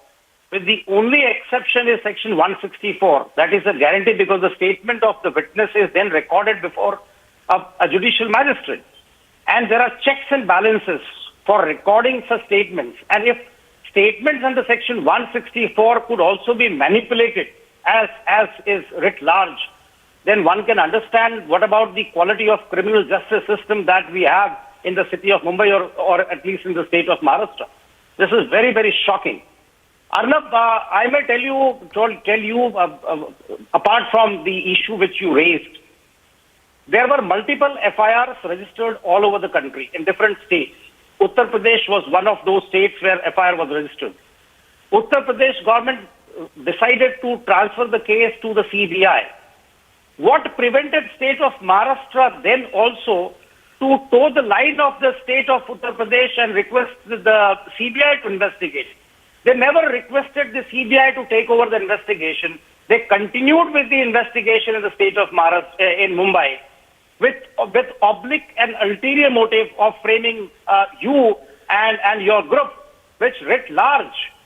And unfortunately for us, you will see in the times to come, they will go all scot-free. Nothing will happen. No, but how can they? How can they? In this country, KK Manan, if a police officer is now found by the CBI after due process of pressurizing and torturing innocent citizens to put out fake statements under section 164 of the CRPC, and if this is proven, how can a person go scot-free? It becomes a case in point. It's bigger than just Republic. It's become a question of public trust. Rule of law.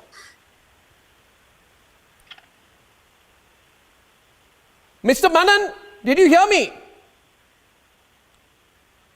Okay, I dropped the line there. Can I get Ratan Sharda on that? Mr. Sharda, you're hearing this? Let me also tell you that the witness number 3 says, in his statement under section 164 CRPC, he had stated that he was asked by some Vishal Bhandari to watch one channel, which was probably Republic TV. But during the examination by the CBI, he said he was not sure about the channel. But during the deposition before the court, he took the name of Republic TV under direct pressure of the police.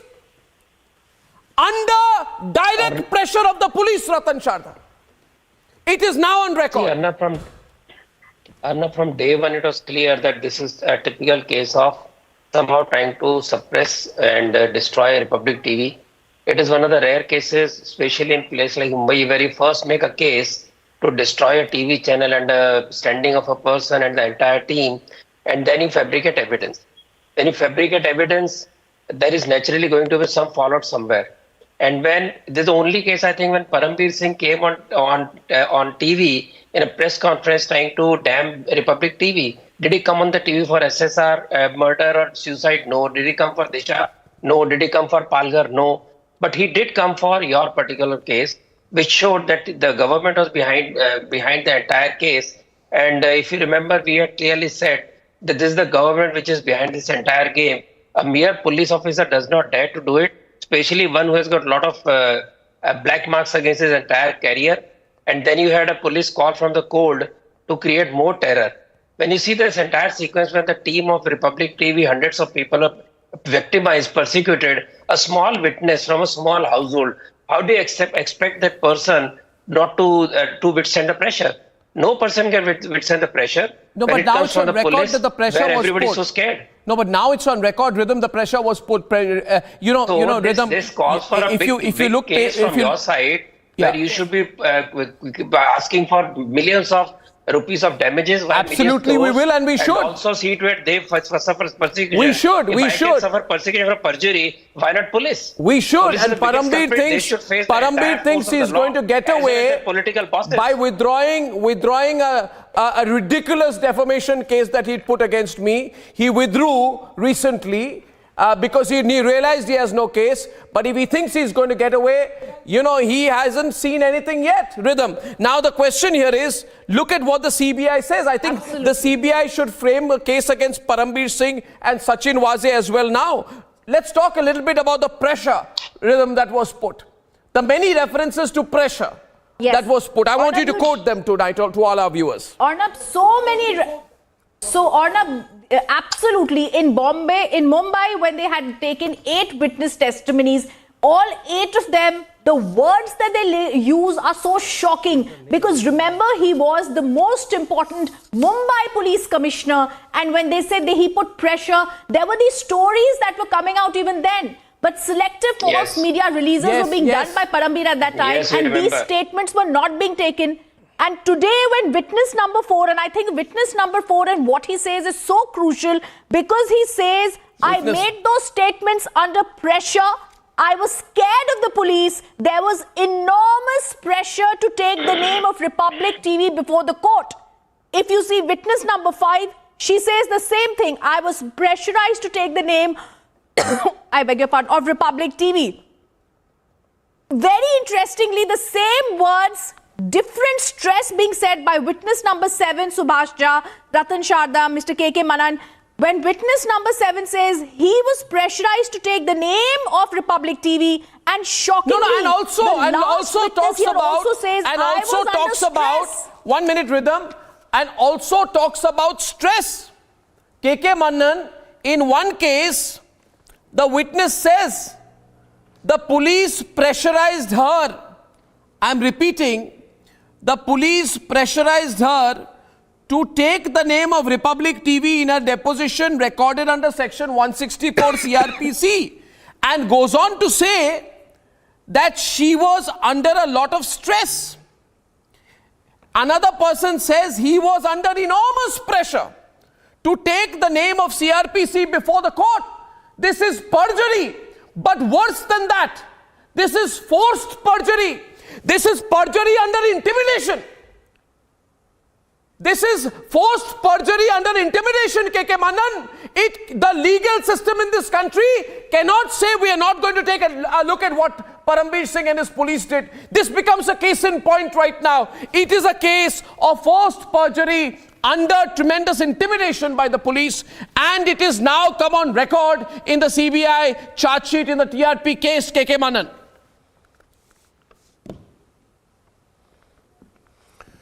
Whatever you have explained or elaborated, it is crystal clear a case of a perjury as well as to procure a witness to depose against you under pressure, under coercion, which is not admissible in the eyes of law at all. In the court in fact, I would request the court to take the suo motu cognizance of this offence, which the police, the investigating agency, by procuring such type of evidence against your channel, or especially I can say the way they started maligning you, the way they started harassing you, your employees or your workers, or I will say one step further, court should not keep quiet on such type of investigation. Not at all. If the investigating officer or the agency will manipulate and false, create a fabricated evidence and produce in the court by way of a witness, I think it's shocking, it is ridiculous, and I will say that court should take and court must take the cognizance of this offence, because nobody can lie and produce the evidence in such a fashion and prepare the charge sheet in such a fashion to get a witness statement recorded either under section 161 CRPC or 164 CRPC, which may be recorded by the learned magistrate. My question is, the investigating agency fabricated the total case. No, my point is, in this country there is a lot of injustice, Deepti and Abhishek, that happened. And Republic has already been exonerated. Let me place that on record. Gentlemen, फिर बंद हो गया ये. Deepti and Abhishek, Republic has been exonerated. I'm going to open up the phone lines tonight. Absolutely. And we're going to open up the phone lines and I'm going to speak to the viewers of Republic. We've already been exonerated. Today, viewers, you asked the questions to that Lutyens media which put out these fabrications against us because they thought this is the only way to close down the Republic media network. But this now becomes a case in point. And the case in point is this, Sushil, that in this country, when the police makes people lie before the court, this matter should go up right at the level of Supreme Court of India. Rhythm, that when the police forces innocent citizens to lie before the court by torturing them and pressurizing them, then the whole legal criminal justice system in this country, Deepti and Abhishek, can be turned upside down by the corrupt police. Oh, absolutely. The police, not just that, Abhishek, they are complicit in misleading the courts. What is the price of misleading the courts? Absolutely. It's an Should attack on the Parambir judiciary. Singh and Sachin Waze and Uddhav government and Uddhav Thackeray get away now after openly being found red-handed in trying to mislead the courts, Abhishek? This is not about Republic anymore. It is about the system. Absolutely, Arnab. Section 164 of the CRPC has evidentiary value. It is treated as evidence in a court of law, and that's why all the more diabolical plan was perhaps put in place by the police, that not only they tutor and hector and threaten the witnesses, they create these framed statements based on which they seek court proceedings against the Republic. So obviously, this must have had sanction right from the top, even above Parambir. Or no, it cannot be that the buck stopped at Parambir. And this reads a serious relook by the topmost court of the country. नहीं ये कब तक चलेगा? नहीं ये कब तक चलेगा? Question is people are saying today, Deepti, and we are seeing in this Abhishek, case now, can you hear me? 164 statements. Abhishek, people are saying, Sushil, some people say Republic has been exonerated, your problems are over, forget it. No. Should we forget it? No way. I'm asking you, Sushil, and I'm asking them, should we forget it or should we make an example of this? Should we make an example of this, Sushil? Now, let me shock you by saying that I'm happy this happened to you. And let me tell you why. Only you could emerge unscathed from it. Only you could fight your way through it to prove to the world how rotten the system is. Our criminal justice system. You were talking about perjury. You tell me how many people have been convicted of perjury in this country in the last 75 years. You think we don't lie in our system, in our courts? One Zahira Sheikh, just one exception in the last 75 years, people have been caught lying and punished for it. Our police commissioner, our home minister in Maharashtra, downwards to the last constable, were complicit in it. And they should get away with it. I shudder to think what kind of security Bombay lives under or India lives under. There was a case of VRS money. He alleged that an IPS officer tortured him to change the affidavit in Ishrat Jahan case. Was he booked? I'm not surprised when somebody says that they will get away with it. Arnab, our task is that they should not get away with it. They should not get away with it, exactly. And they will not be allowed to. They will not be allowed to. Let me ask this question today. India rise against fabrication. India rise against deceit. India rise against cheats.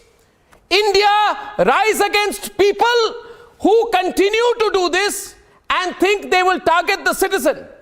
If the Uddhav government, Deepthi, could harass citizens to fix republic, torture citizens to fix republic, how many others were fixed this way under the Uddhav government by Parambir's cops?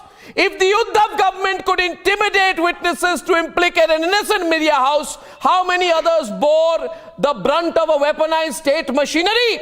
And if the Uddhav government could have ensured that fabricated statements were recorded before the court under section 164 in this case, how many other innocent citizens have been targeted this way? And so let me say this, Deepthi, and you can take it forward. No, we shall not let go now. Absolutely. We shall not let go. We should not. We should not. This is the reason why we are here in this profession. It's our job to ask questions. It is our job to show the mirror, and it's our job to continue to fight, Arnav. And like you said, there are many people who don't have a voice. Republic is the voice for those people. You know, stories that get brushed under the carpet, stories that make people uncomfortable, that make our netas uncomfortable, but we will speak about those stories. But look at what this proves. This proves, K.K. Manan Saab, Ratan Sharda, that here is a system that is willing to go all out with lies, with webs of deceit, with collusion, with fabrication, with pressurizing, with almost everything. And then you have a parallel system, Arnab, in the media also that is willing to be complicit with this system to actually spread that false propaganda. But the question is for how long? Do you trust those channels? The reason why, when you look at the viewership numbers, every Thursday when we get those viewership numbers, Mr. Manan, they really tell you that what do people want to watch. You can hate us, you can ignore us, but the point is that Republic is the place where you put out the truth. And no matter what, look at what Parambir has done, Rhythm, and this is a story that all of my colleagues here, the entire team has fronted. If this is what Republic has to go through, Rhythm, I think we must shudder to think what a common citizen on the streets must be getting booked with.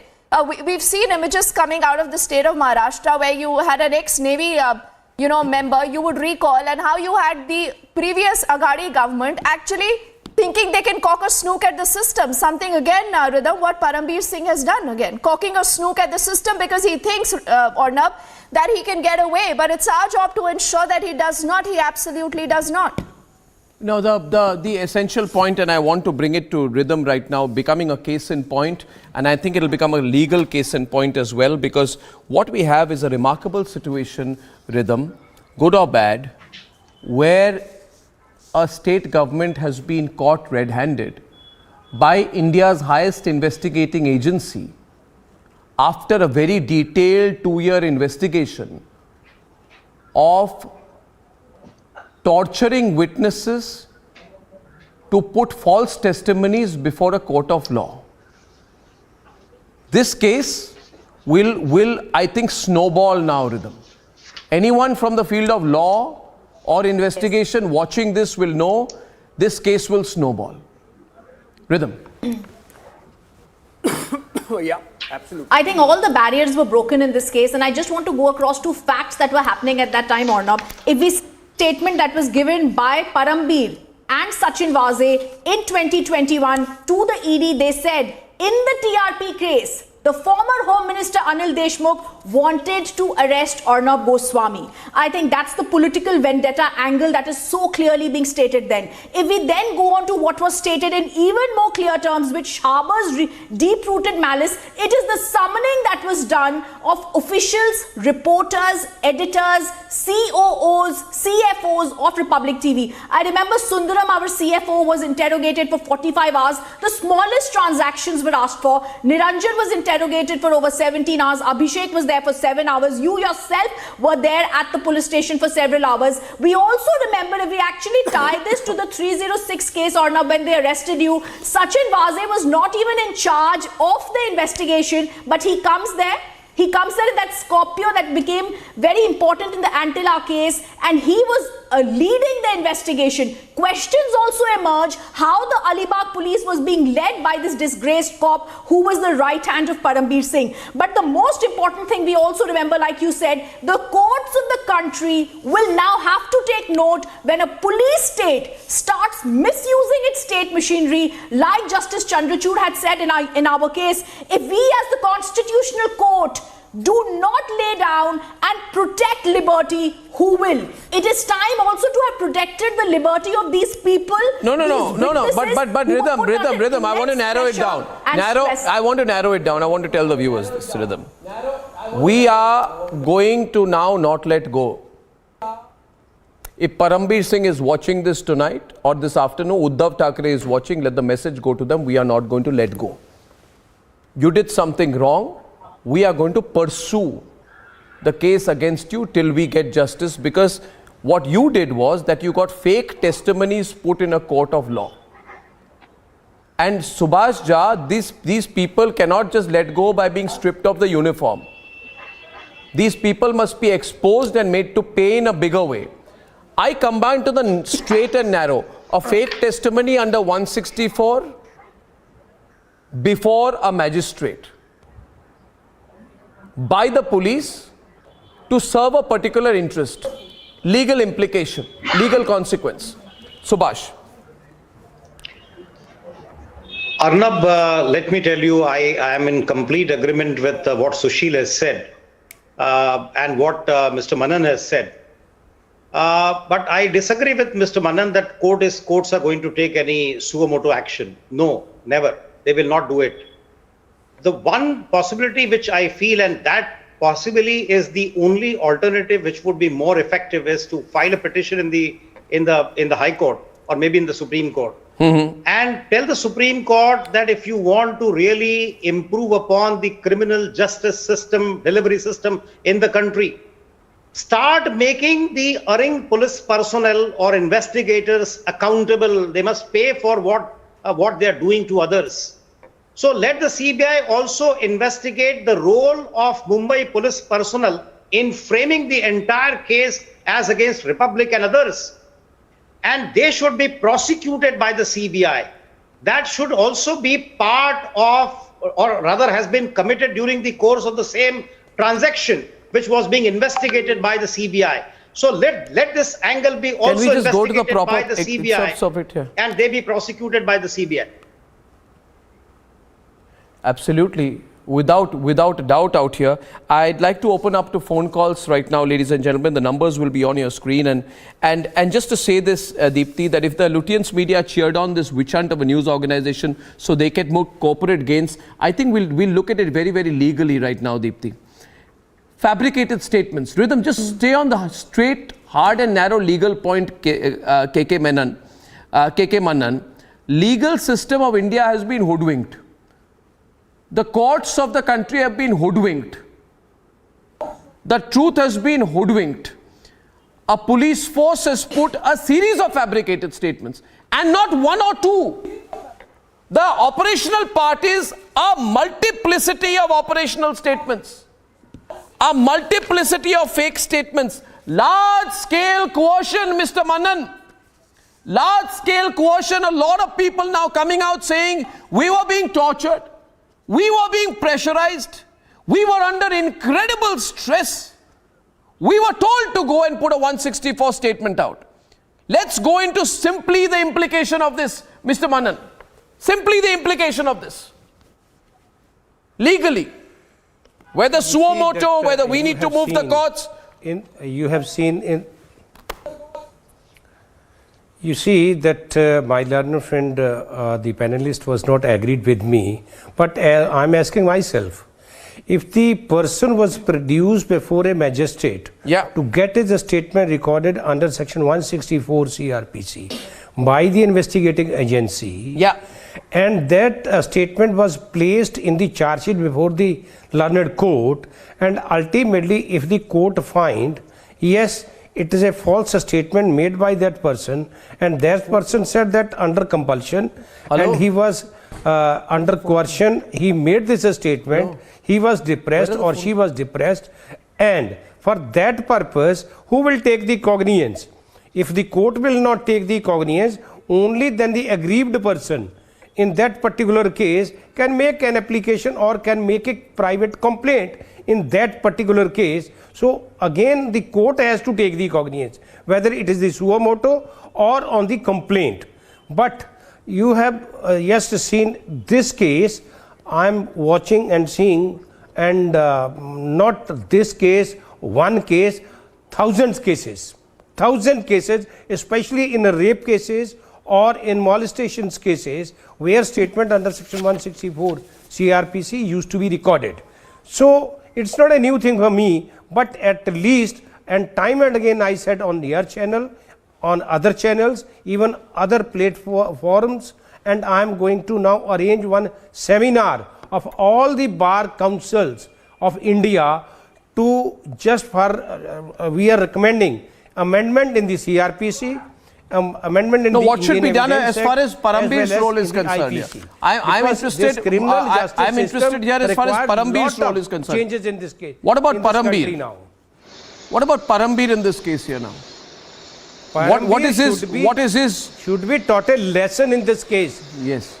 And that's why I said the court should take a cognizance, suo motu cognizance, because if the person at the rank of a police commissioner will indulge in such type of creating evidence against a particular person, then he should not be spared at all by the court. MR is also coming in. MR, we have proof right now. CBI has found large-scale coercion by the Mumbai police, pressure put on witnesses to put fake testimonies, to take the name of Republic TV before the court under section 164 CRPC.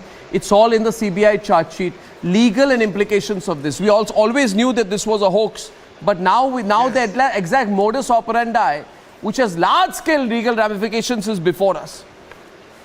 Arnab, we knew the truth. The evidences are for the CBI to gather and produce it before the court. None of us who were in the Republic TV, who are your friends, people who admired you, people who admired the Republic TV channel, never had an iota of doubt. Not the least friends like those who are in this panel now and me in particular, we never had a scintilla of doubt in our minds that you are doing something hanky-panky. So the evidences were wanting. Obviously, we were waiting for somebody to nail Parambir Singh, and that has come today. I'm very glad. But what Manan Saab raises is a very fundamental issue. Whenever we say the law should take its own course, there are several things that should happen. The investigating officer must do his job. The witnesses must come forth and say the truth and nothing but the truth. The judge must rely and he must give the judgment as per the law of the land. Now, if one of them, and primarily the investigating officer, if he starts derailing the process of law, then we never get justice. And it is here Parambir has derailed justice in so far as you are concerned, right from day one, and he has fixed you. And you have become the victim of circumstances, and he has become the villain of the piece. And there I believe that as Manan Saab said, that this gentleman must be taken to task by the court. A special, a court of inquiry must be conducted as to how and why he fixed. And I believe, Arnab, and this is my gut feel also, that this guy was not alone. There was a cabal out there. How do we teach a lesson? How do we teach a lesson to a system? How do we teach a lesson to a system that's becoming bigger? Dr. Vikram Singh and Mamta Kali also joining us. If we have proof right now, Vikram Singh, that there was fabrication, right? So what was happening right now is that, Vikram Singh, can you hear me? Swapnil, can you hear me? Can you hear me? Mamta Kali, now what's coming out is incredible. That the CBI has found that the witnesses were tortured and pressurized to put out fake testimonies under section 164 of CRPC before a magistrate to fix Republic. So the institution, there was institutional involvement of the Mumbai police and the Maharashtra government in perjury before the court. Swapnil, it becomes much bigger, much bigger. Absolutely, Arnab. Let me tell you one thing, that the Supreme Court judgment, when it released you, saying that the criminal justice system was weaponized, that judgment is one of the landmark judgments. And it is my appeal to the Supreme Court Chief Justice that today this suo motu cognizance has to be taken. Otherwise, that justice or that judgment is absolutely lacking if there is no further relief to Mr. Arnab Goswami and to Republic TV. Because this needs to be taken to its logical conclusion. It is as simple as that. And I'm sure that the courts are not deaf, and most certainly not the highest court of the land, and most certainly not the Chief Justice of India, with whom we have the greatest of expectations. And obviously 125 crore people of India have reposed faith.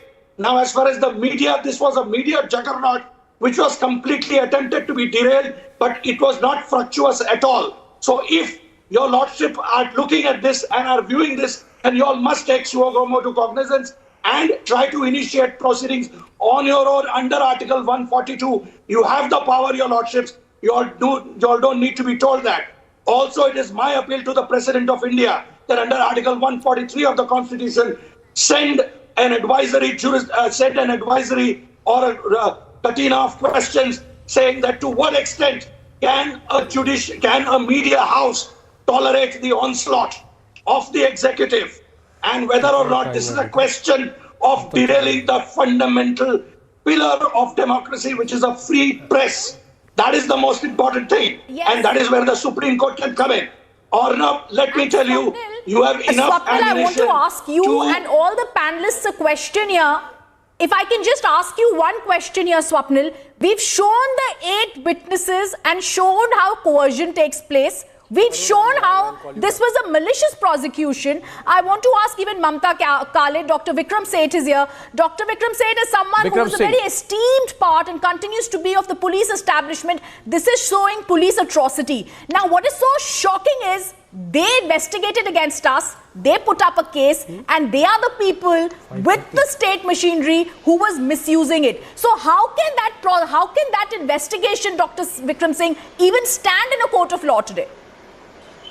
Rhythm and Arnab, may I beg your forbearance just for 30 seconds.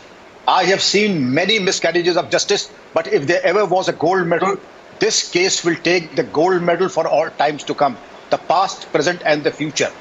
Never have I seen this level of perversion, perjury, manipulation of documents, manipulation of witnesses, compelling them to give statements under 164 of the CRPC, and misusing the state and the police machinery to an absolutely perverse and sadistic levels.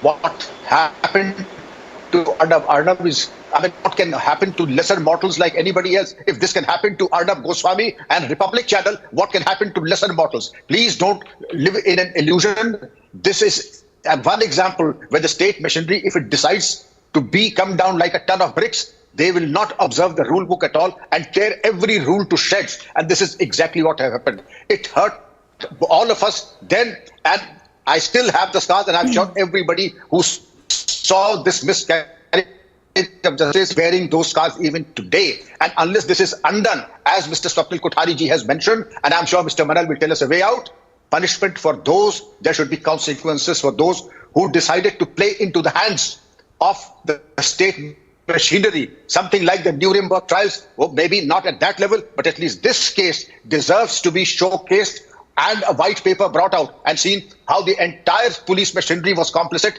and the government and the ministers were complicit.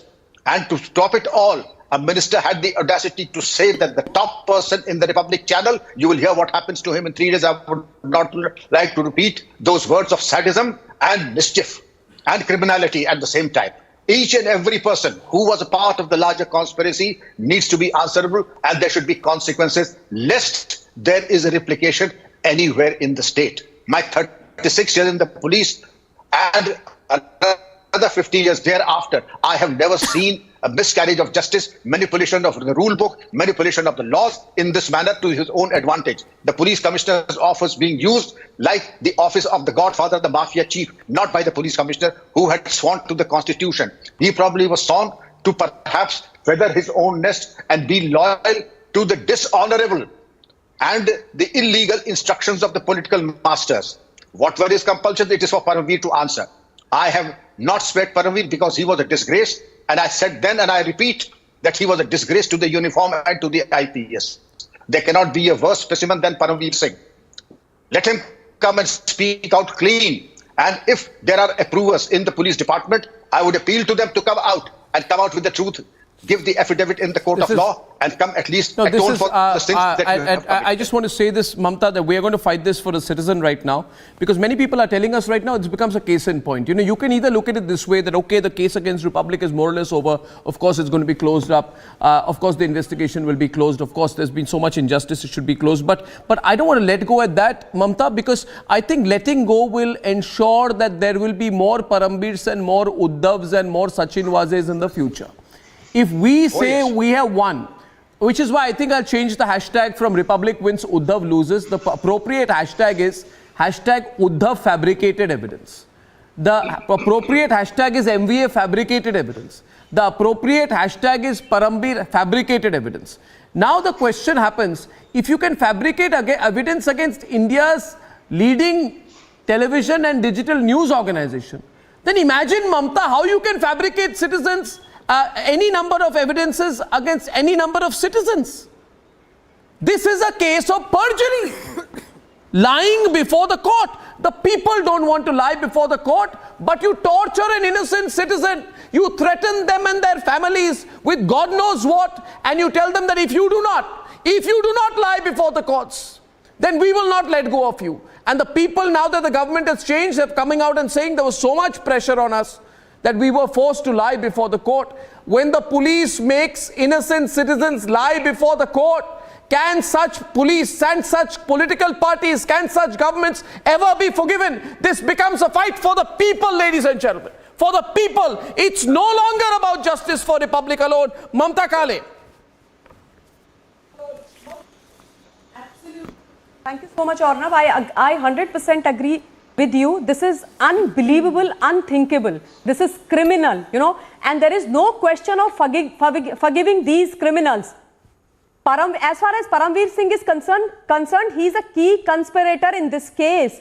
It is a fake TRP case, Arnav. Hence, they have fabricated a lot of evidences. We cannot forget your CEO, your AVP, who was put behind bars, and they were also threatened. If I am not wrong, Arnav, they were also threatened to speak against Republic. I remember BARC CEO, Ridham, even he was arrested, correct? He was tortured, so much so that he had to be hospitalized to speak against you. And all of this, you know why? Because you've been speaking the truth.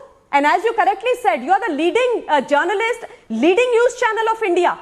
And they just wanted to silence your voice, the voice of people. They didn't want you to speak the truth. You were exposing that government. I call the MVA, and I call them Waha Maha Vinash Vasuli Aghadi Sarkar, nothing else. And Paramveer Singh has to be punished, period. He has to be put behind bars. How can he do this? I have never ever seen this in my life. A top cop, a CP of a city, wearing khaki, is actually, you know, fabricating a false case against a journalist, against a media house, and thereafter addressing a press conference. This is unacceptable, Arnav. None of us can take this. Nor me, you, or the people of this country. No, I cannot forget those days when they, Paramveer Singh, actually, on whose behest did Sachin Waze come to your house and arrest you with that AK-47 brigade? You know, as if they were arresting a terrorist. That's how they came to your house. And they want all of us to forget this, and this is unbelievable. The poor, these evidences, these people going and saying that we were forced, we were tortured. How could Paramveer Singh do this? How could he think this? Shame on these people. Shame on Mr. Uddhav Thackeray. Shame on Anil Deshmukh. I think the Uddhav government should face serious legal action for this cardinal sin. They should never be voted to power. The Uddhav government and all those associated with it should face some serious legal action for this cardinal sin. And we have callers coming in right now. We have callers on the program. And Rhythm, you know, there are various sections. This is the most shocking form of fabrication. you know, Rhythm, the lawyer who drafted the report which led to the impeachment proceedings against the then President Bill Clinton of USA had said, and I quote, "There is no excuse." Swapnil, he said, "There is no excuse for perjury. Never, never, never can there be any excuse for perjury. There is truth, and the truth demands respect." Absolutely. And the truth demands respect. So I say, what is going to be the consequence for this cardinal sin? Right. Arnab, my very short point is I am not interested in seminars. I am not interested in criminal law amendments. They'll possibly take ages to come till the cows come home. I am interested in what is presently the law. The present law is sufficient enough for you to file defamation case against Mr. Parambir Singh, first and foremost because he was the person at the top of the affairs, because he was the one who came out with a press conference. He should have resisted all sorts of pressures on him at that time, being the top cop that he was. Since he failed and reneged on his duties as a constitutional functionary, he is the primary person responsible. Now that you have these other witnesses, his withdrawal of the defamation case against you is not sufficient for me. Absolutely What not. is sufficient for me is that the case, the main case against you, is also quashed by the courts. That's why I'm appealing to the Supreme Court. And then if the pressure comes from the top court, it will come down to the Bombay High Court, where then they will automatically try to quash this. Now, that is a separate legal aspect. My primary legal aspect is the defamation case has to be there at your end, and malicious prosecution primarily. Simple reason, because you have the evidence now.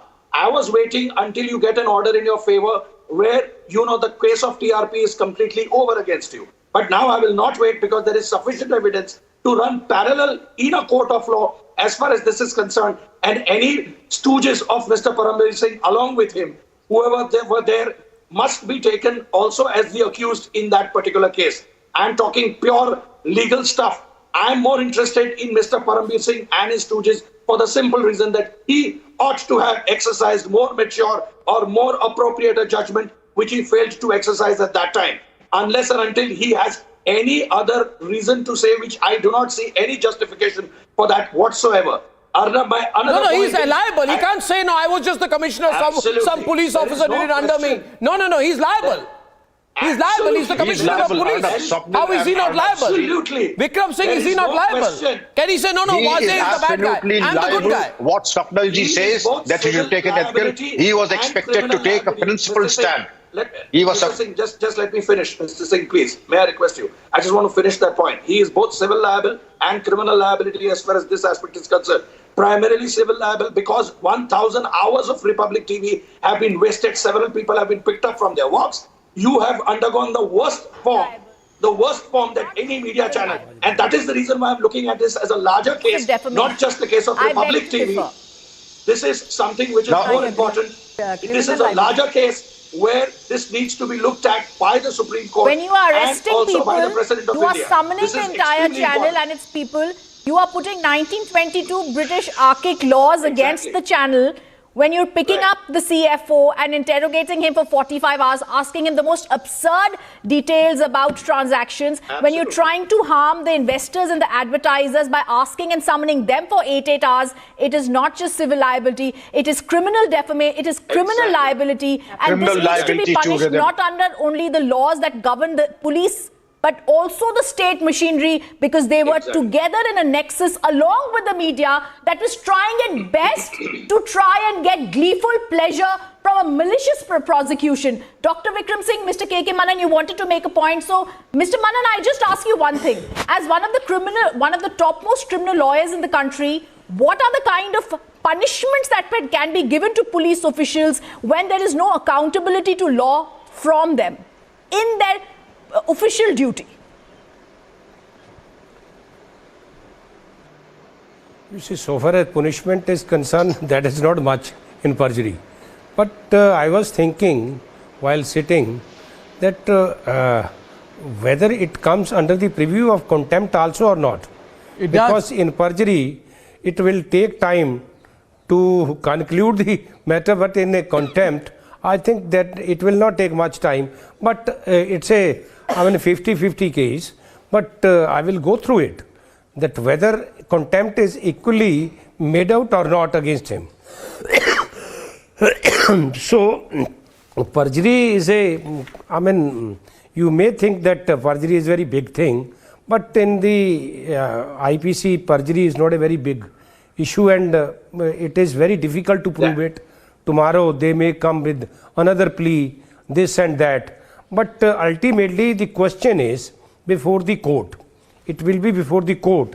Whether the court should spare such type of people in such a fashion they have created, fabricated the evidence by producing a person before the magistrate to get a statement under section 164 CRPC recorded. That is the question.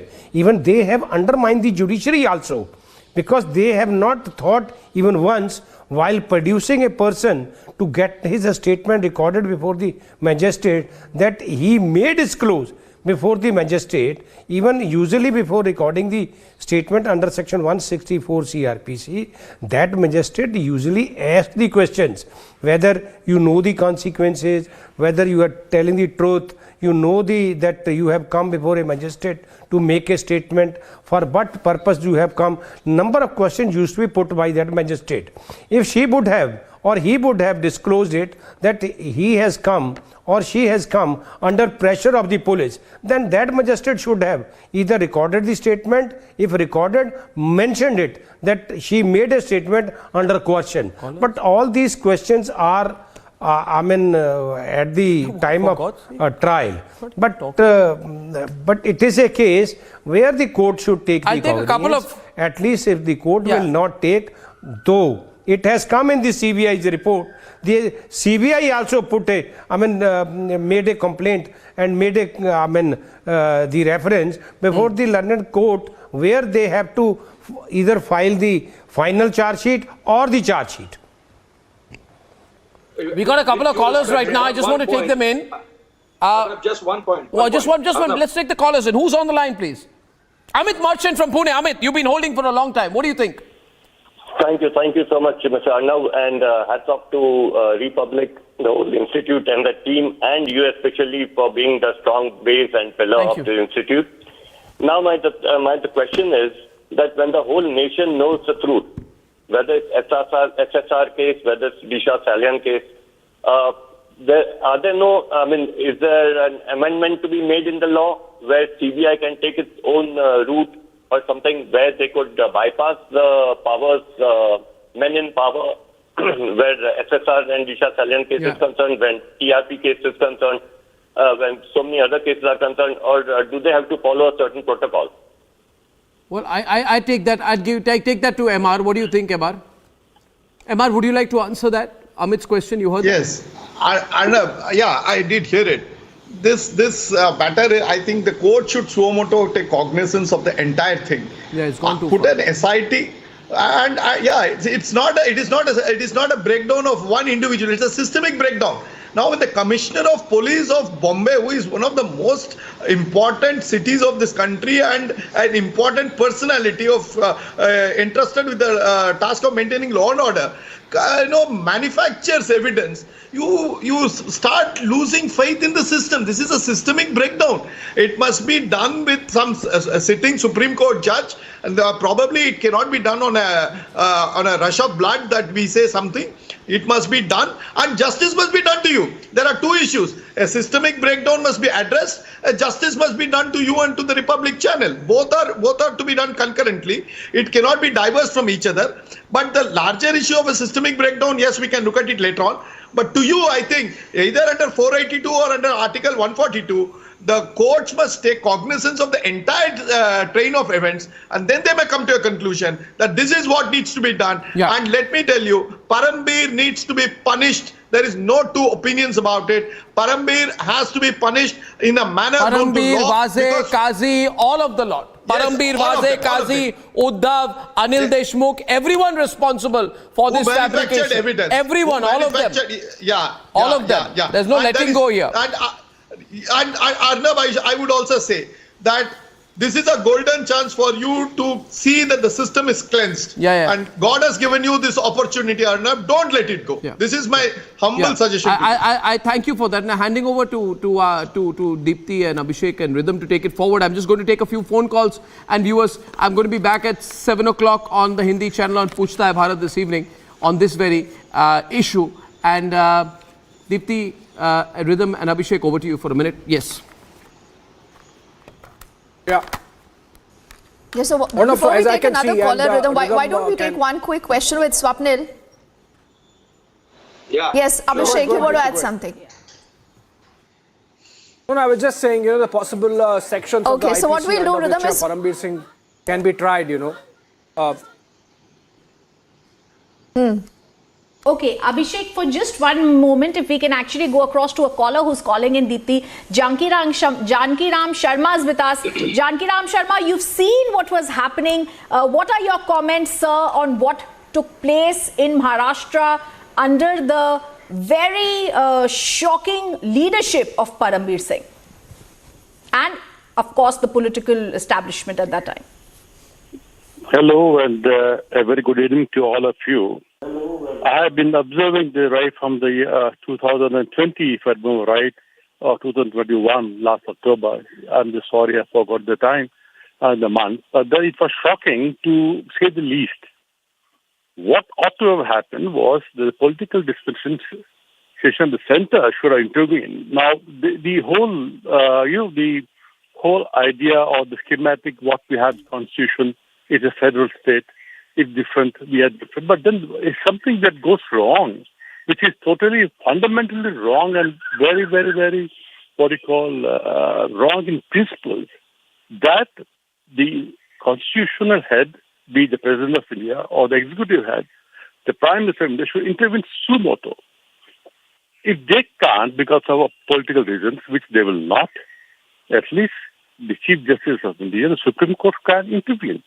But what we have been seeing in our lifetime is total corruption in the political system, total corruption in the police system. I would not, there was a lovely interview of Arnab Goswami with Gogoi, the former Chief Justice of the Supreme Court. When Arnab Goswami asked him a question whether there is corruption in the judiciary, he came out with a beautiful answer. He said simply, I'll answer it differently, and he said, they not come from heavens. So what does it mean? There is corruption per se in this blood of our Indians, the way that we have been handling things, thanks to whatever has happened in the past 75 years. I only wish and pray that God gives Arnab Goswami the strength to lead a fantastic movement, which will perhaps lead the way as saying, let's have a system which should just and equitable to all of them. For heaven's sake, the politicians should change the way of behavior. The police should know what they have, the duty that they have to discharge for the sake of the citizens. But they're not a police state. It's not a police state. All right, Miss. Absolutely. See, I think that's a very informed viewer there, Rhythm. Janki Ram Sharma, he's been a viewer of Republics, and we thank you for your support, your love, and we'll continue to actually keep our viewers' interest in mind, something that should be the hallmark of any news channel. And Rhythm, before we take it to Abhishek, who wants to add more insight into this, let's ask one quick question to Swapnil, if possible. Swapnil, just picking up the point that this viewer was making when he was speaking to us, he says, how do you make people then accountable? Because someone like a Parambir, do you think that he was acting under his own volition? The answer obviously is going to be in the negative. Now, clearly this means that he was following someone's orders. Now, who really is this someone? How do we get to the bottom of this? And how do we make the entire system accountable, Swapnil, considering that even a 164 statement has been fabricated? Well, Deepthi, let me tell you, that's the reason why you need to go against Mr. Singh and all his stooges who were there below him, working under him, who were there to intimidate the witnesses and get fabricated statements under 164. That's even contempt of court. Now, Mr. Manan explored that situation of contempt of court, saying, but then, let me tell you, Deepthi, for the knowledge of the viewers and for the benefit of the viewers, contempt is absolutely at the discretion of the court. So a court may feel that, okay, this is not much, this is something, or may even give a 6 months imprisonment to whoever it may be. It's not enough for me. That does not vindicate Republic TV, and that does not vindicate the travails that the Republic TV and its team followed, and especially what Arnab went through. That is not what it is enough for me. What is enough for me is that there has to be malicious prosecution, defamation. In criminal law, in civil law, the complainant or the plaintiff has to be Mr. Arnab Goswami and Republic TV, not anybody else as such. The court can take suo motu cognizance and make that company or that individual a plaintiff or a complainant. That is a different issue altogether, and that's the reason why I said Article 142 of the Constitution, the Supreme Court is empowered to pass any order. And let me tell you, Deepthi, one more thing. Let me repeat my point.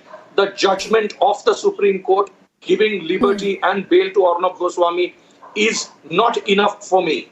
It is meaningless if the Supreme Court today does not take cognizance of this. This is not a case of Arnab Goswami undergoing, something before a police officer or with media, collusion, etc. For me, this is a failure of democracy.